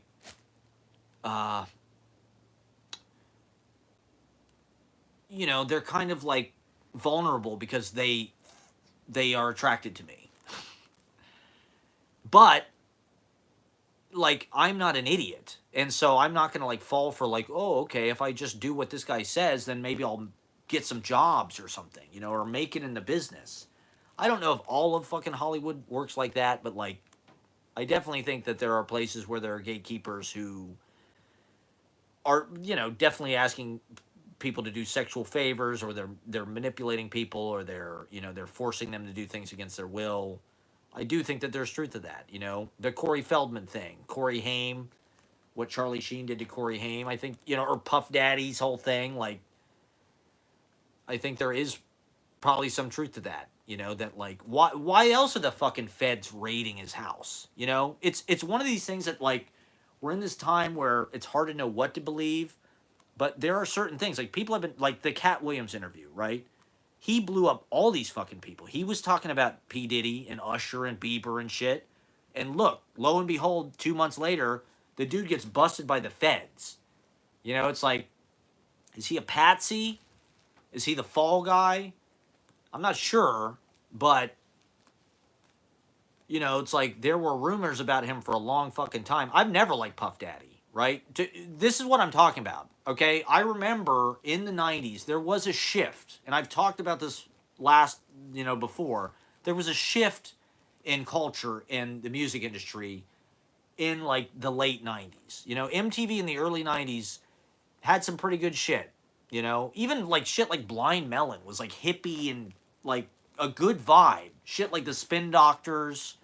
The early 90s of MTV actually had kind of like this kind of, it felt like local, it felt like these were real bands that had just made it or something, Alice in Chains or whatever, the whole grunge thing. But then I remember when Puff Daddy came out with, when Biggie got shot, when Tupac got shot, and when Puff Daddy came out with I'll Be Missing You. It was 1997. I remember watching the MTV Awards that year and seeing Sting sing the hook and just being like, Sting, you fucking motherfucker. You sold out. You sold us out. And I hated it because it was literally just the same fucking song. I'll Be Missing You is literally just the same fucking song as Every Breath You Take. And so even at that time, I was like, this is whack. Something is off here with this guy, Puff Daddy, and just like, this is not even his song. He's literally just taking another fucking person's song and like doing his shitty rap over it. And yet he's like the biggest thing on MTV. Like, how the fuck did this happen? He's completely capitalizing on Biggie Small's death. I mean, that was, Puff Daddy completely used Biggie Small's death to become famous. Puffy was like in the scene, but like after Biggie died, it was like now Puff Daddy's like the star. He's like the number one guy on MTV. Him and Mace and shit are in all these fucking Hype Williams videos and this and that. And I just hated him. I was just like, this guy sucks, man. Like, he's stealing another person's song. He can't rap. He seems like kind of a dickhead. Like, he just reminded me of the kids in school that I didn't like. Like, the cool kids that were, like, mean. Like, they were cool because they were mean. I don't like this guy. There's something about him that's just like, fuck this. And pretty much after that, MTV has been pretty much shit ever since. I mean, after that was the beginning of TRL and all of the corporate child stars. You want to talk about child stars and what the fuck. Look at Britney. Look at Britney with her fucking knives and shit. What is that about, man? Like, it's not just Nickelodeon. I'm sure Disney is probably much worse. And so I've harped about this on my live stream before. All these fucking Disney stars, Gosling and all of them, Timberlake. Those were the artists of my generation as far as like pop. And it just felt like they were force fed to us. It didn't really feel like it was organic. It didn't feel like, this is like 4 guys from Liverpool or Memphis or something that are just like coming out of the sticks because people like it, because that's what a meritocracy is, right? Music, used to be good because it was a meritocracy. A hit could come from anywhere. One hit wonders could come from anywhere. It's just like people capture lightning in a bottle. And so you go back and you listen to old music, it's just human beings, and they know how to make things together. And it's like that is increasingly gone. And it's all just whatever they want to force feed us through Clear Channel And yeah, so I don't know. I've always had kind of a dislike for certain things, and you can't really put your finger on it. Things like Puff Daddy, things like the Mickey Mouse Club, all of those people, all those Nickelodeon shows. When all that was on, I hated that show. When I was a little kid, I remember watching it and being like, "This fucking sucks. This is like Saturday Night Live for kids, but not fun." And granted, I was a little jealous because I probably wanted to be on it because I was when I was 12, I loved Saturday Night Live and I wanted to be on Saturday Night Live, and so this was like a kid version. But then when you see it, you're like, there was just something about it that was off. It wasn't funny, and now we're seeing all these clips and shit, and it's all this weird humiliation rituals, right? That's that a lot of this stuff. I think there is some truth to that. There is some truth to the idea of a humiliation ritual, especially with these people like Vince McMahon or Dan Schneider. These people who are like sick, psychopathic, who get in control of stuff. You know, we have a voyeuristic culture because of video and because of movies. But the thing is, things that are are engaging to watch are not necessarily always good for us to watch. Like a lot of the shit that Vince McMahon put on TV is not really, you know, look what he did to these people. He's always pushing these guys to hurt themselves, to push it further, to jump off ladders, to fall through fucking thumbtacks, Hell in a Cell, fall off the fucking Hell in a Cell, fall off the Titantron, get thrown through a fucking, get fucking F5'd on the goddamn ramp. It's like, yeah, it looks good in the video, but like, it's kind of sadistic. A lot of the shit McMahon did to people was the humiliation ritual.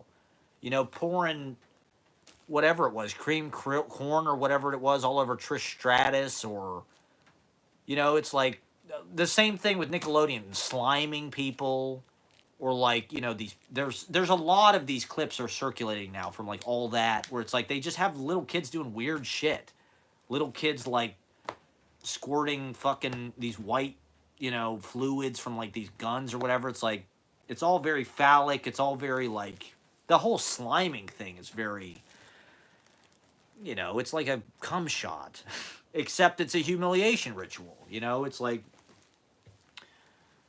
what's good about that? It's just, I guess it's like getting a pie in the face, but. And so, to be honest, I think that these are the people that run our society. I think that there are certain human beings that are psychopaths, sociopaths, people like Vince McMahon, people like Dan Schneider, people like Bush, Cheney, who like they treat us like cattle. They figure out how to psychologically manipulate us through things like 9/11, and they have no compunction about doing shit like that. Think about George Bush.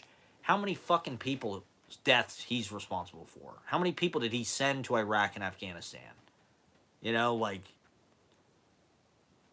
they did that. They have no compunction about doing 9/11. Like, these are fucked up people, because they're trying to get the rest of us to fall in line and behave a certain way.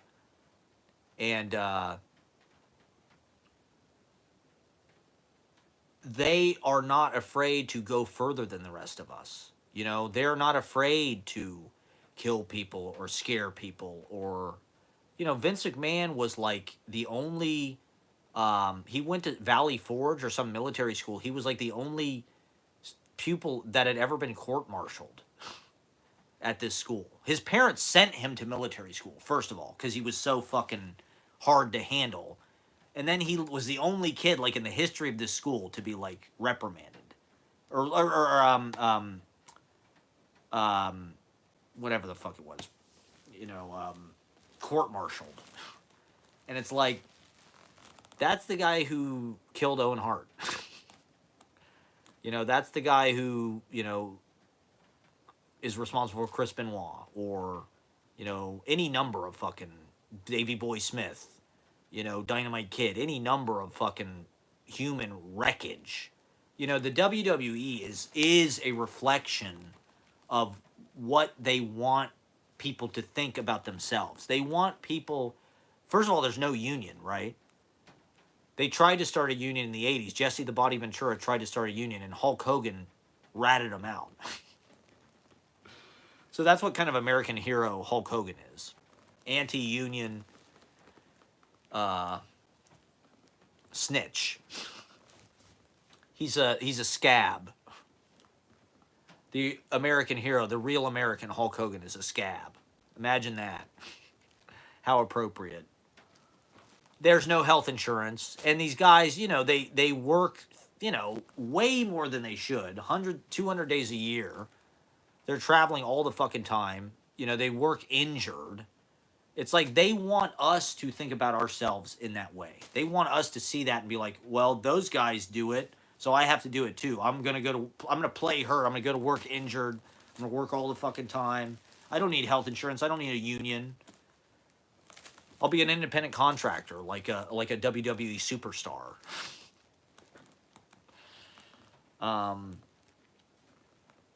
Trump, same thing. As a kid, he was a nightmare.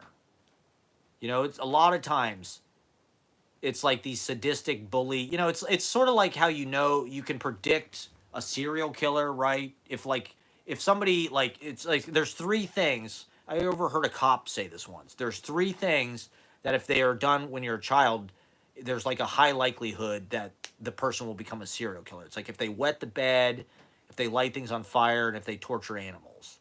If they do all three of those things, then it's like, that's like the mental profile of like somebody who becomes a serial killer. It's like, to me, that's like Vince McMahon, that's Trump, that's these super capitalists. There's something different about them. And they don't have empathy. They don't experience like emotions the same way as the rest of us. And they also don't have any compunction about breaking the rules. The rest of us are taught to obey. We are taught to stand in line. We're taught to be employees. We're taught by the rich. We're taught by these people, essentially. We're taught by our owners to be docile, to be complacent, to be pliable, to be Christian. I do think that's the prime purpose of religion, right? Like, it's kind of insane to think that there is this thing that has convinced a billion people that like there's an invisible man that makes these rules and all this shit. Like, these people believe that is real. But the thing is, there are people on Earth that have no compunction about using that lie to get whatever they want. And those are the people who are in charge. All the pedophiles are priests, right? Or they were. They built that system for themselves. Look at the shit the popes did to people. Tortured people and all kind of fucking sadistic shit. It's entirely possible that the people who run everything are sadists. In fact, I'd say it's likely. Why else do they want to work us to death? And they don't care about, our pain. Vince McMahon said he enjoyed destroying people's lives. He gets off on it. Now, granted, that was during a promo, but there's probably some truth to that. That's power. If you can make or break people, if you're responsible for, like, their life or death, or just, like, them doing well or not, that's power. And if you're an egomaniac narcissist, it's like, yeah, I'm going to shit on this woman's head. What can she do about it? I'm going to pay her $10 million in hush money or whatever. Trump, same thing. All this NDA, hush money. These are the tools of Weinstein. These are the tools of the capitalist, criminal, master, slave owner, plantation owners, basically. These corporations are basically plantations. It's the same DNA. This country was founded on the Jamestown Company, You know, what do you think New York is? New York is basically a trading exchange for the things that are produced in this country. And so a lot of slave activity, slave trading, selling, buying and selling of human beings, buying and selling of the wealth that was created with slavery, it went down here. You know, New York is the trading market. That's what Wall Street is. They're trading whatever, soybean futures or whatever it is. It's like all of that is taking place in the farmland in the middle of this country. And they're taking the value here and doing what they will with it. That's devilish usury. Um, you know, New York is as guilty as any place if you want to talk about that kind of shit, slavery and things. You know, New York has benefited tremendously. There wouldn't even be a fucking New York, you know? And so that lineage goes on. The way these corporations behave, the way they just expect to work, you know, especially now that they're buying everything, they're raising the rent, and we can't own anything anymore. It's like we are basically going to be fucking sharecroppers or something for anybody you're lucky enough to get a job with. You know, if we're even going to be able to get fucking jobs, if we're not replaced, you know, that's the coolest part of this is we're told that we have to make ourselves useful within this system somehow. We need to figure out a way to make money or else we'll die, basically, you know? And we're rapidly approaching a world where that's going to be less and less possible. You know, uh, we don't need to be employees. You know, they're breeding and they're engineering, you know, so 95% of people are in slave mindset and are in obey mindset and go to work and do what we say or you'll get fired and your credit rating is going to go down. We're going to fucking tank your credit rating if you don't behave, if you don't pay your bills and uh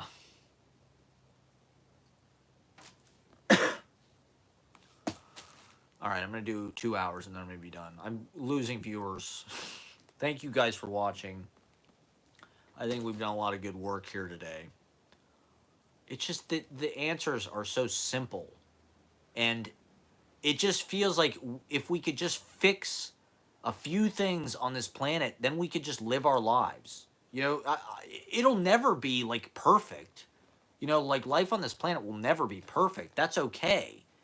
But it feels like we went from, well, to get back to the boomer thing, and once again, this is not necessarily boomers, but the post-war in this country, post-World War II, especially, was this tremendous boom, you know, where the wealth created by the war flooded into the culture for the next 30 years. That was what made it possible for things like the Beat Generation or these rent-controlled apartments or that flourishing of American art, music. You know, all these bands got started, all these garage bands or whatever, because it was like there was an economics to support that, right? People had jobs, there was a middle class. You could afford to get an apartment on Bleecker Street for $30 a month. You know, it wasn't some kind of renovated condo for you know, the children of wealthy Saudi or fucking whatever, you know, wealthy Persian people or wealthy Asian people or wealthy South American people or French people. I gotta say, I'm sick of seeing fucking French people in Manhattan. And Australians too. If we're gonna get rid of the migrants, let's get rid of them first. Get rid of all of the Australians first. You know, when are they going to get bored? When are they going to just be like, you know what, America sucks, actually. This is actually a hell. This is a jail. This country is a fucking prison. Maximum security USA. Maximum security America. it's been interesting to see that in my lifetime, America go from being perceived as like the number one country and like the most glamorous place. Rock and roll, the culture was a big part of that, right? And that is probably a psyop, but American culture was a big part of the imperialism. Things like rock and roll, movies, TV show, whatever, literature, the beats. People still come to this country to experience that stuff, and we've see that's the other thing about this private equity and these shareholders running everything is so short-sighted. They don't understand real value. They want to make money now. They want to be in the black now. They don't understand that if they make bad movies, no one will ever, there's no longevity to that. It's like you don't sell a guy one car. You sell a guy 5 cars over 20 years, right? Well, if you just make bad stuff and you make bad movies, the reason why people keep coming to New York to see where Jack Kerouac lived or whatever is because it was good. It had spirit. It had ingenuity. It also got a lot of publicity, but there's nothing in our culture like that now. Even the things like Taylor Swift or something, which are supposed to be so artistically, you know, top notch. It's like it's super corporate. It's super kind of just married to the generic. And so in the reputation of this country and what it means to be an American has like plummeted, right? Our stance around the world. It's hard to believe that there was a time we were ever like number one in everything. Like really, was the United States actually better than like other countries when it came to like healthcare and things? There was really, because it's so bad now. And I do think that that is a consequence of the policies of the last 40 years. The Reaganomics have ruined our lives. It's that fucking simple. Not everything should be fucking privatized. There should be goddamn regulations. Home value should not be tied to like investments and shit. You know, there are certain things that like are. I think one aspect of this is like the difference between now and 70 or 80 years ago when America was number one, or the post-war kind of boom when America was number one, is like there weren't that many people as back then. I think in 1960 there were 3 billion people on the planet, which is much less than now. It's more than doubled in the last 60 years. And so, when you look at real estate, right, this is one of the reasons why I think there's a housing crisis, is because there's just more fucking people. That's why there's a shortage of houses. Not because it's like, I mean, there aren't enough houses, but the reason why there aren't enough houses is because there's so many more people now. The reason why boomers or people of that era could just move to New York and it was empty, there was less people, and now everything is just like under the watchful eye of like management and the internet. You can just control everything so much easier. Things like BlackRock, Vanguard, they can manage stuff digitally. It's just so much easier to inventory things, to find things. There's nothing that's like local anymore. There's nothing that's like hidden or out of the way, mom, and there's no like deal on like rent. There's no deal on a home because everything is on the fucking internet. And somebody can buy a fucking house without even ever going anywhere near it, just on the internet. They can buy apartments, they can buy anything, businesses, and they are. And it's not like the 70s in New York where you had to come here and like look in the fucking newspaper for apartments and go and talk to a guy and give him key money and this and that. Like now it's like it's all on Facebook Marketplace. You do it all through Facebook Messenger, Venmo him the money, take a video tour. You know, you could do it from France or Australia. It's globalization, right? In the same way that everything has been globalized. Wealth, you know, now there is a international jet set class of the 1% that owns everything everywhere. And they live everywhere. You know, I see them at the open mic. I'm not like these people. You know, I'm from Ohio. You know, I fucking can't even afford the Chinatown bus to go home. I'm not like, oh, I'm going to fly to Dubai or whatever for the weekend. Or, you know, I'm going to go to London and visit my whatever. I'm going to Tokyo. Whereas most of the people who are elite, you know, are jumping and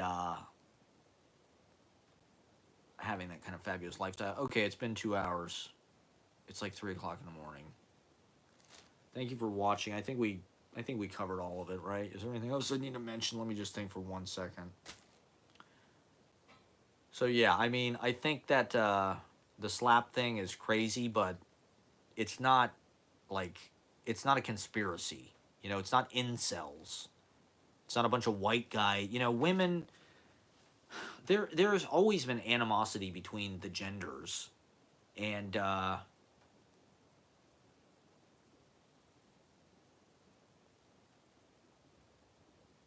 don't necessarily think it's any worse now.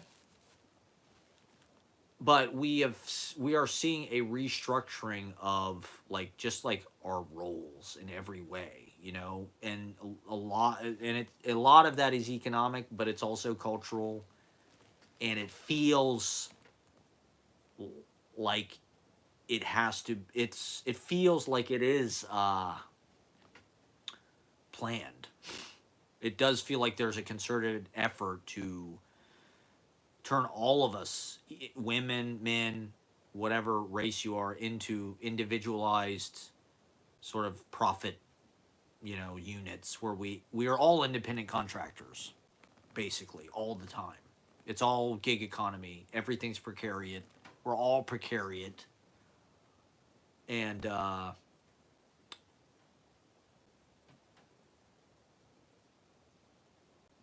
you know, if they make the women outpace the men, they don't need us. They don't want us.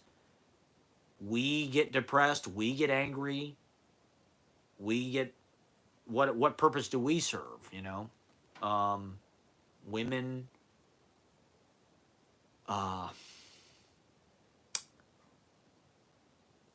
Seem like they're happy to be without us. They're all bi. You know, they just will be in a relationship with another woman who's not, you know, their cultural enemy.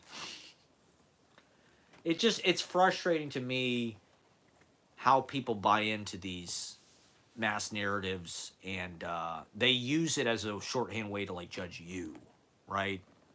Like a lot of women I've noticed, particularly white women, white feminists, they are like a lot nicer to men that are not white. They think they're like being nice by like dating a black guy. You know, they think that that's like progressive. They think that that's like they think that they are like not evil like we are. You know, like they couldn't possibly be as bad as we are, the white guys. You know, like white guys are toxic. They have so much, you know, it's not hard to like sour people on dating. Like dating sucks for everybody. Dating is not fun, and like interacting with the opposite sex is not easy at all. You know, it's not easy to get somebody to like you, really, actually, or even get along with the opposite sex, actually. And it seems like they just want to drive that wedge further by vilifying us for being toxic masculinity or whatever. And you know, like there's years of, you know, men being shitty to women to give them evidence. So we're guilty. The sins of the father, right, are visited on the son. And so we have to take the fall for thousands of years of white guys treating everybody like shit. But it's like, the guy who's punching these women is black. You know, I'm not saying that as a way to like vilify black people or anything. I'm just saying that like the narrative is not what they're trying to, what they want to believe it is. They want to believe, oh, it's some incels, and we're not gonna fuck guys anymore. We're joining the 4B movement. We're not gonna have kids, and we're not gonna have sex, and we're not gonna date men ever, because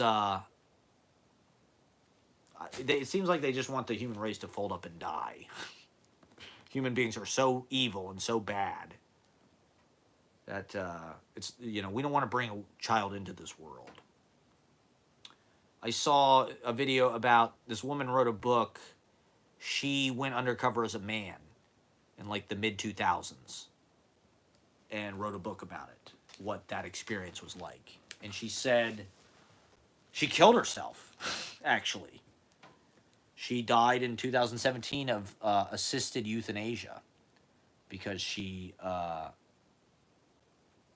was so depressed. I don't know if it was because of her experience going undercover as a man, but she said the conclusion of the book was, men, we should not be so hard on them because they have it a lot harder than we think they do. The conception maybe is that men, and maybe white men in particular, it's like a cakewalk for us or something. But I really don't think women understand what kind of rejection we face and what I'm not saying their experience is easy at all. The experiences are obviously different, and maybe they're equally shitty in different ways, but I think certain women probably do get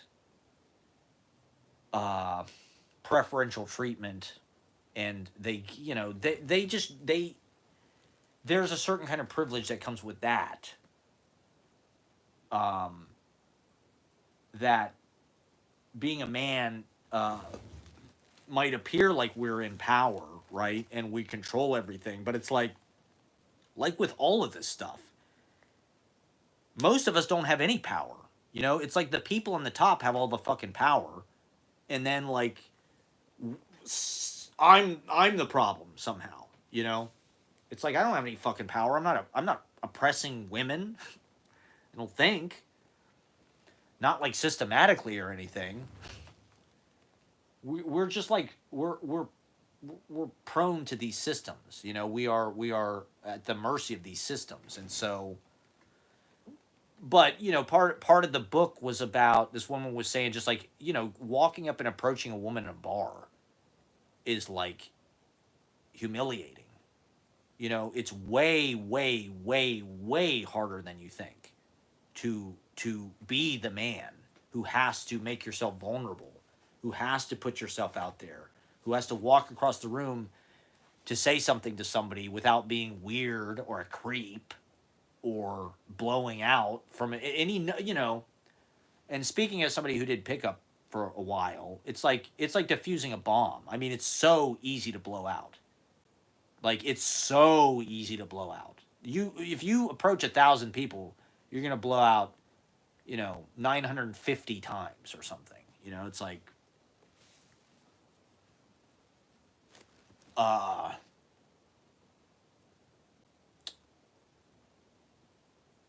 not to mention dying in wars and shit like that. Like, being a man is not necessarily everything struggles in this life. Everything suffers and has to, except for nepo babies. And so, yeah, the author was just saying, like, men like need our, like, care and our love and our which now that sounds like women owe us something, which I'm not saying, but I don't know. I just think there's a lot of ugliness and division and people blaming each other for uh, a dissatisfaction which is actually like engineered in us, I think. You know, we're taught that we need to get all these things. We need more money, more bigger house, whatever. We need, you know, and if we don't get that, we're unfulfilled. We need sex. We need, you know, we're a loser if we can't get girls to like us, you know. Um, and so it creates a lot of unhappiness where there would otherwise be contentment.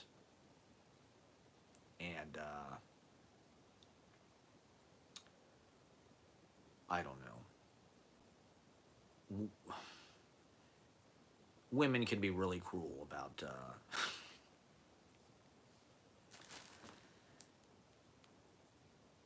it if you're weak and or if you're not, you know, they can't like understand sometimes why you might not be able to like work at their level or something. But it's like we don't get compliments, we don't get positive reinforcement like they do at all. You know, a man might get a compliment like once a year. Whereas like women are constantly you know, complimenting each other. Oh girl, your dress looks so good. Is that, you know. It's just it's weird to me because it's like they have a secret network where they make decisions about how they're gonna feel. Oh, we're not gonna talk to these guys. These guys are out. White guys, white straight guys are so lame. You know. And they just make these decisions like it's a fucking that's what's in this season or something. And so it doesn't really feel like a lot of times they're like judging you like on an individual way. It feels like they have like some system for how they reject most of the guys. You know, they have to reject most people. And so it's just like a checklist or something. Like, ooh, he made me feel weird. He gave me the ick. I got the ick. Like, how fickle can you fucking be? Oh, I didn't like the way he ate cereal. It gave me the ick, so I never talked to him again. It's like, that's pretty fucking fucked up to treat human beings like this way. You know, when you're talking to women, at least you're like trying to engage. You're trying to make a connection. Anyway, it's getting late. Thank you for watching. Tell your friends, you know, I don't know. I don't know what we're going to do. I'm waiting for the Black Swan event. It's going to be interesting. Who the fuck knows? Who the fuck knows what's going to happen? But I would love it if they just, the sooner that society gets canceled, the better. You know, is the sooner that society, like, the thing about the pandemic and the lockdown is it was a general strike. It was universal basic income. It was a general strike. And it was healing. I say I can't wait for it to happen again. Not a pandemic, but just the sooner that people stop pushing the wheel. You know, it's like people are just, they go to the hamster wheel every fucking day. It's like, just stop.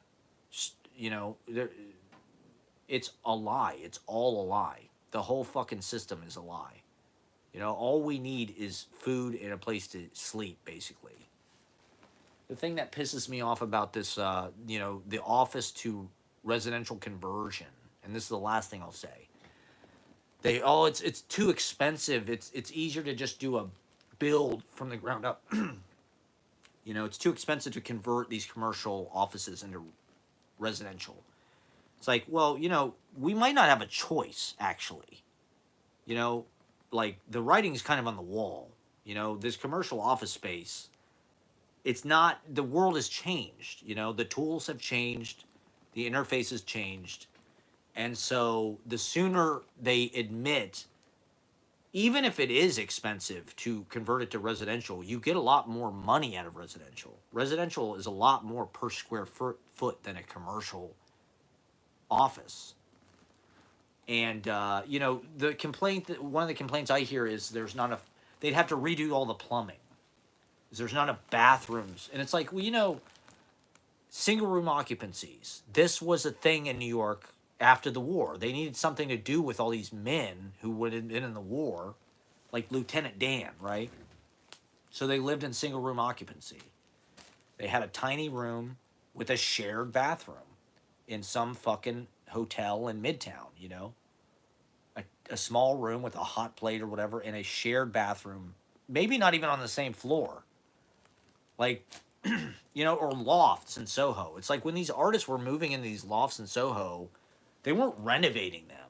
You know, it wasn't like, oh, I'm going to spend, you know, $1 million from some contractor to renovate the loft to make it up to code to live. They were living in it.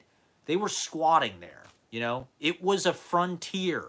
It wasn't like some kind of government fucking incentivized, like, hey guys, we're building an arts loft building out of an old warehouse for all the artists because we want to support the arts. That's not what Soho was. Soho was not like some incentive from the city where they're like, yay, we're creating like, you know, we're repurposing. Soho was like a bunch of, you know, outsider kind of fringe artists who were like, well, there's all these empty, you know, industrial buildings. They were not set up to be lived in. You know, they didn't have fucking plumbing and shit. It was just a big open fucking floor. It was a loft, right? And yet now Soho is like one of the most expensive places to live in the fucking world. It's like, just let the same, it'll never happen until like the city collapses. It's like too much control, too much money is kind of a bad thing. The fact that all these boring rich people have control of the city actually sucks. This is why New York is lame. Because it's full of rich people who have no imagination and think they're too cool for everything. And they're not charismatic or fun or anything. They're just rich. And they think they're, you know, they're just in the personal sovereignty of their own little fucking social media accounts. And their little cult of self. It's like, it's not interactive. It's not, it's just a big Friends exhibit or Van Gogh fucking, it's not real art, you know? But it's like, I'll live in the Empire State Building right now. You know, I've slept on a lot of floors, you know? You don't need a lot. You know, artists, poets, we don't need a lot. Just let us live there. It's empty. These fucking buildings are empty. It makes no sense, right? These buildings are empty and all these people have nowhere to live.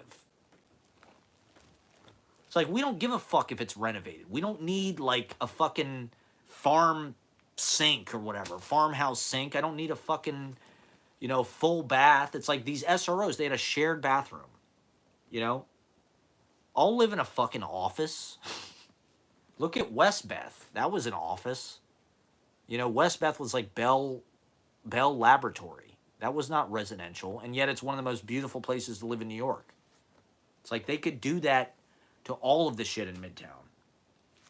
Make it like micro apartments or whatever. Make it low cost, and by low cost, actually low cost. I'm talking like $300 a month, $400 a month, you know, something that you can actually afford. All of the fucking low cost housing in New York is like, well, you gotta make 30 grand to qualify, and it's $1,700 a month. It's like, that's not low cost. $1,700 a month is like, or even like, you know, $1,200 a month is like pretty expensive, you know. It's not just something that you can make as a starving artist. And so there's no place to be a starving artist in New York. But, you know, these office towers in Midtown and elsewhere, it's like, let the artist move in right now. I'll sleep in a fucking office. I'll use a goddamn shared bathroom. You know, what do you need to do in there? You need to go to the bathroom and brush your teeth. Like, it'd be nice to have a shower, but you could figure that out. You know, you don't need to shower that goddamn often. You go to the gym or something and shower. Like, there's just no ingenuity. There's no creativity. That's what's so frustrating about the moment that we're in. Is like all of this free market capitalism. The lie that they tell us is it's like it's supposed to promote competition and innovation and all this, and it's not. It's the opposite. It's like squelching any innovation. You know, we have such a boring. Look at the movies. Like, talk about lack. Look, anything, music, anything. The lack of innovation is like everywhere. You know, there are no original ideas. You know, people are even forgetting how to have them. You know, there's no spirit of invention anymore. It's just everything's a fucking app, you know, or some stupid like post. It's just, it doesn't, if it's outside the phone, it doesn't even exist. And you know, the other threat is like the AI is going to make all the art, right? Oh my god. We're supposed to be terrified.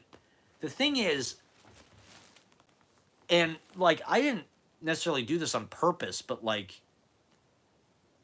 if you're making art that like AI can make, like it's not that interesting. I mean, you know, so what if AI like attempts to make like narrative films, or like AI makes paintings or even writes books?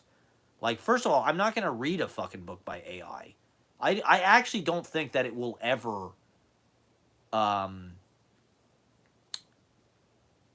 it'll never be like a human. And I don't want to write that way either. You know, in AI, I don't think AI could write the way that I write. Actually, because it's rooted in my experience, you know? And so things happen to me and I write them down. Like AI, nothing happens to AI. It doesn't have a life, right? I guess maybe if it was a sentient robot or something that was going through its day, it could like write what happened to it and shit. Maybe that will happen sooner or later, but the point of being an artist is not to make a product that you can sell to people. The point of being an artist is to do it because you like to do it. And that will never be taken from us. I don't care if AI writes fucking poetry or makes movies. Like, it's not going to stop me from writing poetry and making movies. You know, just because AI makes music doesn't mean I'm going to stop making music. I can't make a living doing any of it right now anyway. And so you shouldn't have to. You know, we need to go to a lifestyle where it's about us living and doing things rather than like producing money. It should be about, like that movie, Perfect Days. It should be about appreciating experience. It should be like that movie, except without the work part. You know, you shouldn't have to clean the toilets. You should just be able to ride your bike around, go to eat, look at the sunlight, take pictures, read, go to the bookstore. That's life. That's what life is. And like, you have work, whatever that may be. Maybe you like to build motorcycles. Maybe you're an engineer. Maybe you're a doctor.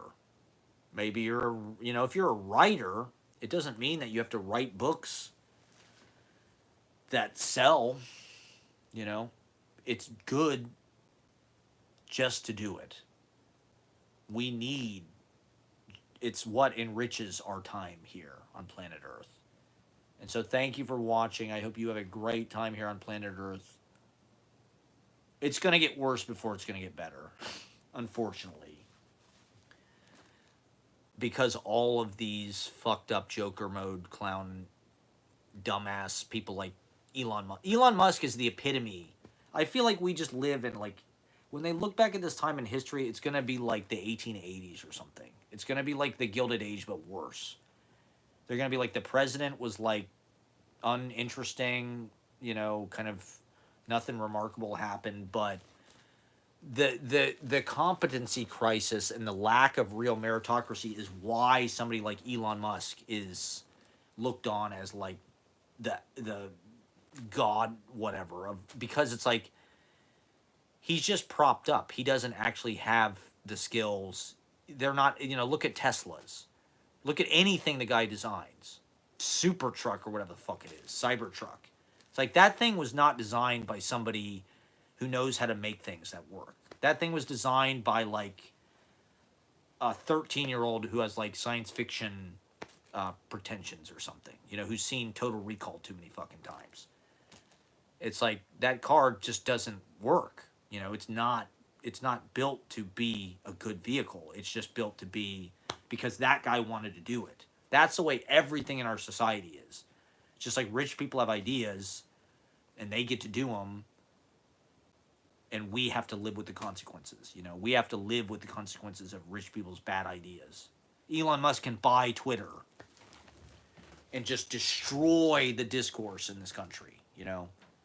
All of the journalism, as journalists have been phased out of existence over the last 20 years, and you can thank Hulk Hogan for that in a certain way too, Peter Thiel.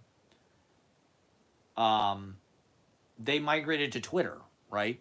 All of the literary people in this fucking country are on Twitter. All of the aspiring writers and the Fifth Estate, they're all on Twitter. People who wrote for whatever, MTV News, Teen Vogue, New York Times, whatever, they're all on Twitter.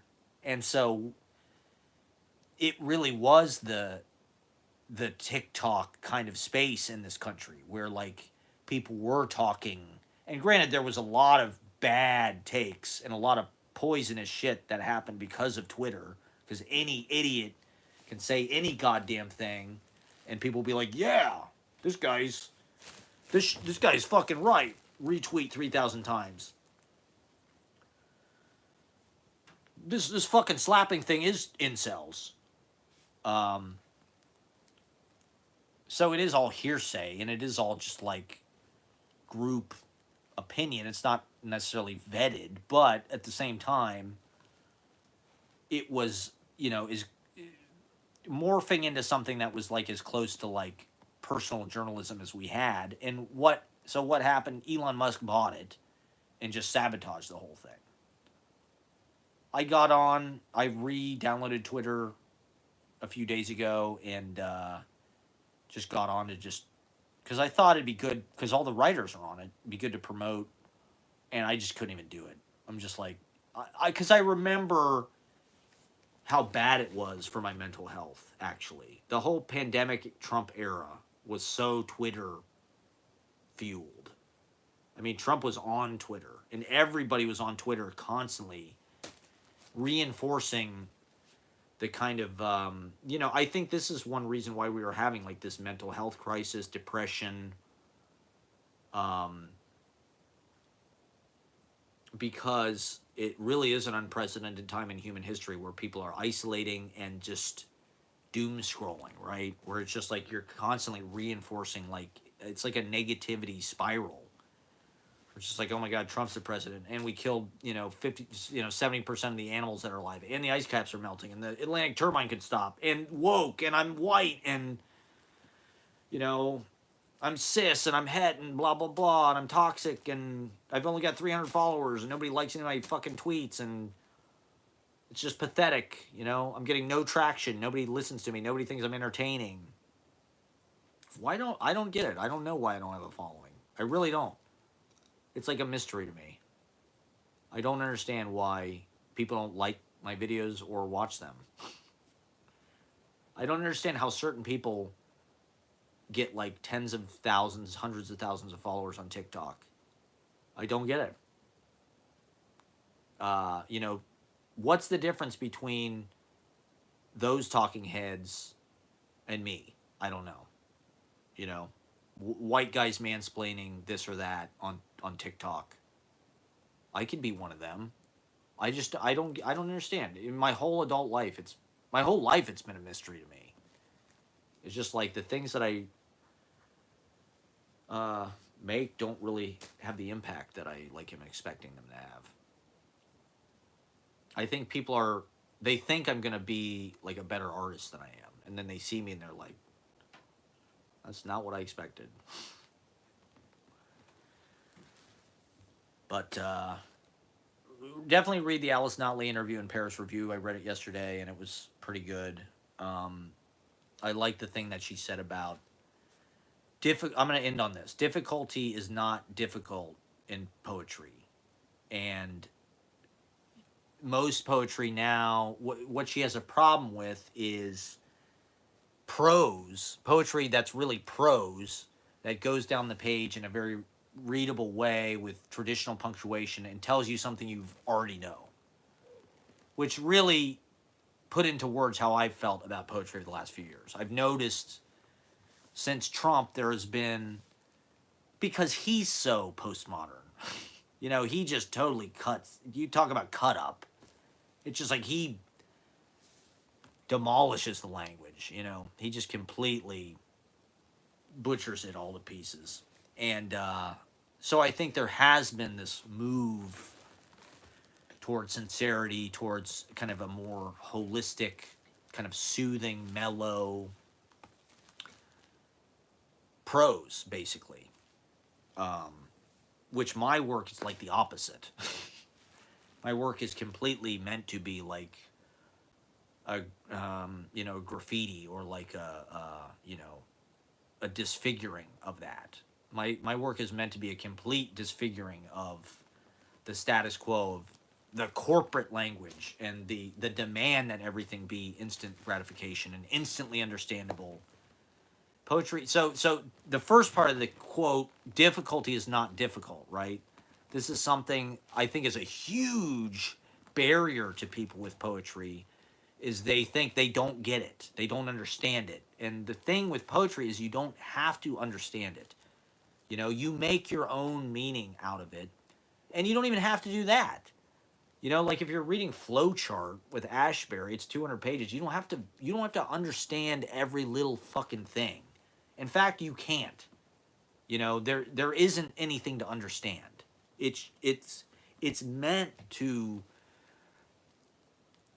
inspire you, to inspire interpretations, and to be beyond reduction. It's meant to be something that kind of infers or implies kind of a bigger feeling. It's like you say it that way because that's the only way to say it. It's not like you can paraphrase it. It's like you're saying it because it has a certain feel to it, and that gives it an artistic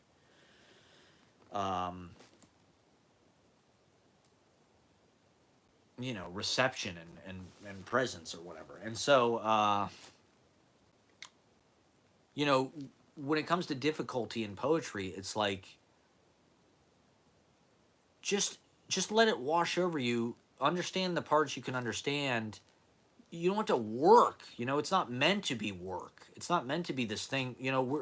We're taught a certain type of reading in this country. This is another thing she says in the interview. She says she doesn't necessarily think it's important to be literate, which I agree with. I think literacy is something that they taught us to be employees, right? There's all these ways that they program us, that they format us, that are not necessarily a part of our natural way or something, just to prepare us to be a part of society. And with reading, it's like they need you to comprehend shit. They need you to understand what's going on. Well, but now, right? Like now, it's like they don't want you to have critical thinking skills, so they don't really want you to be able to read, but they want you to be able to follow directions. Basically, they want you to be able to regurgitate information. This was the problem I had in school. Is like I realized early on it was all about memorization and regurgitation, and I just didn't want to do that. That's not really like learning. That's just like now it's like you can off-source all that, right? It's like you Google anything you want to know is just right in your phone. But even at the time, it was like it just felt like they're not, when you're regurgitating facts that you memorize, you're not using your critical thinking skills. You're not putting an argument together. You're not making anything up. You're not being imaginative. You're not able to figure out the subtext. You know, they don't want you to figure out the subtext. They want you to follow directions. So that's what they're teaching you. And so with poetry, you know, if you approach it like, oh, I have to understand, which I used to do that. You know, that's why it took so long to read stuff, and uh, because you wanted to get every little meaning or interpretation or angle, or you know, you wanted to study it and really take it in. And I'm not against that. You know, there's definitely something to be said for that, and that's a part of the reading experience. But also, if you can't do that, it shouldn't stop you. You know, the poem, like with Shakespeare, right? A lot of times Shakespeare will repeat, he'll say things three different ways, or, you know, there'll be long lists or something. It's because you can't hear everything. You can't understand everything, you know? Literacy has to do with reading, it doesn't have to do with oral spoken word. And when you hear spoken word, you don't have time to be like, wait a minute, what the fuck? What was that? You know, you don't, when somebody's reading a poem to you or you're watching a play, you don't go, wait a minute, what the fuck did he just say? What, you know, you don't pause like you do when reading, where you read everything three times and then you go back and you know, did I get that? I get it. You know, you're trying every step of the way to understand every little thing. You don't have to do that, you know. You want to, the poem should be an opportunity for you to make your own poem out of what it means, right? The poem should inspire you to be like, this poem, you know, to come up with something that is accurate to your understanding of it. Not necessarily like you have to understand the intention of the author. I'm not saying that you should just, you know, make up an interpretation that there's no evidence for in the text. But when I was an English major in college, it seemed like they were trying to prepare us for law school. It did not seem like they were trying to prepare us uh, to be artists. You know, you're gonna learn more about being an artist, and this is why poets hang out with painters, not teachers, because you're gonna learn more about being an artist in the art room and being around painters. In the English classroom, it's like you're a jury or something. It's like jurisprudence, where like the text is, you're looking for evidence in the text to create some kind of rhetorical argument about what you think the intention of the author was or whatever. You know, you're writing an essay about it. You have a thesis about what the text, what the author is trying to say, and here's my evidence to support my interpretation of this text, which is like reading a bunch of testimony or something and coming up with an argument, you know, to convince somebody that this is what happened. This is, you know, and it's like, that's not really, in fact, I would say nothing in college really taught me anything about how to be an artist. Like, being an artist is such an organic, and it's so deeply intuitive, and it's about presence, and it's so much about your humanity, that, and your sensitivity, you know, it's so much more delicate and like inferential than what they teach you in school. You know, in school it's like all right, I got to go to sleep pretty soon, but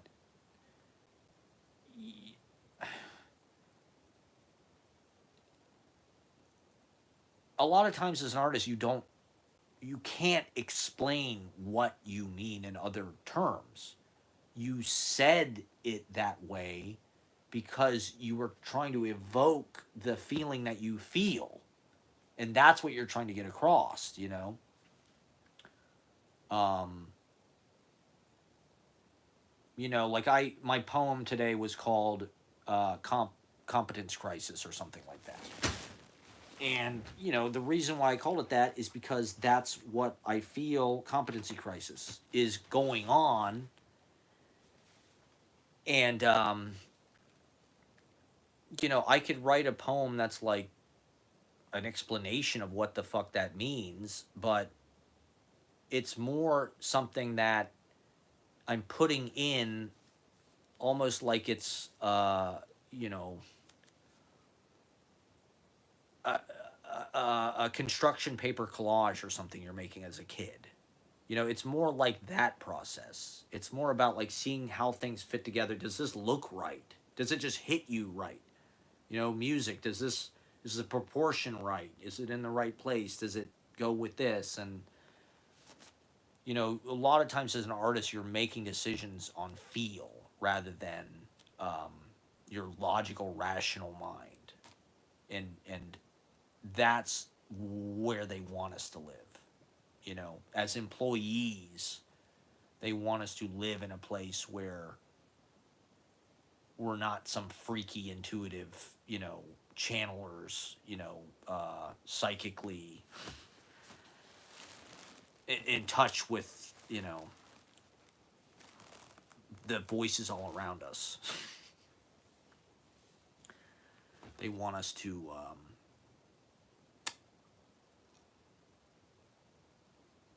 just be dead inside and be machines. They already want us to be automatons. You know, that's why it's the AI is actually like the perfect employee and perfect invention for them because they want to automate us as it is. You know, they don't want us to have that interior life really because it's bad for business. It's a distraction from your productivity. Um, and so, yeah, I think people watch my live stream. A comedian gave me shit on Monday for talking about socialism and stuff, which I never do really like at shows. So I'm assuming that they watched my live stream because that's like all I talk about. And so I appreciate everybody watching. Thank you. Make sure to like and subscribe. And do your own live streams and your own vlogs. You know, everybody's starting open mics, and that's beautiful. And magazines, why aren't they vlogging? Why aren't they live streaming? Why aren't they TikToking? You know, read your poems on YouTube. Read your, you know, we need to colonize this space, right? As artists, we should be on TikTok and we should be going against the algorithm. We should be going against what they want us to do in the prescribed methods of doing things. That's what art is. It's not just like, oh, this is the trend and this is how everybody's making videos right now, so I'm going to do that. It's like you should be brave enough to just make something that's totally different. But the algorithm, at least in this country, doesn't want that. You know, the algorithm wants stand-up comedy videos of crowd work. Or, you know, the same fucking post that everybody else makes. My monthly photo dump of 10 pictures or whatever. So, you know, we're living in a place where it's like uh, less and less encouraged to stand out weirdly, even amongst the artists. You know, the artists today, even in the famous people, they just look more boring and normal than think about Prince, man. Think about just like what a fucking larger than life, you know, the way he dressed, the way he moved, the all of it, his fucking name, the stories of this guy. That guy was not a conformist, you know. He wasn't trying to fit in. He wasn't afraid, you know. He went full fucking blast in the direction of his genius, you know. He really was a genius with everything he put together, you know. And I encourage everybody out there to just go as hard, especially if we're not going to have kids. You know, the depopulation, it seems like, is real. And so if you're not going to have kids, you might as well just be a fucking artist. You know? That's what, you know, you have time, right? Kids are a huge time suck. So, I don't know. Oh, my works are my children. My poems are my children. Oh my god, now I have 3. Why is it when I stream late at night people watch? I guess this is the time to do it. I always do it at like 8 or something. And I get people clocking in at like 11 or 12 to watch. So maybe I'll just start later for the future, but I was going to go to sleep because it's so late. I think I've said everything that needs to be said. If you just now are tuning in, do yourself a favor, go back to the beginning and start it there because I really covered a lot of stuff. I think.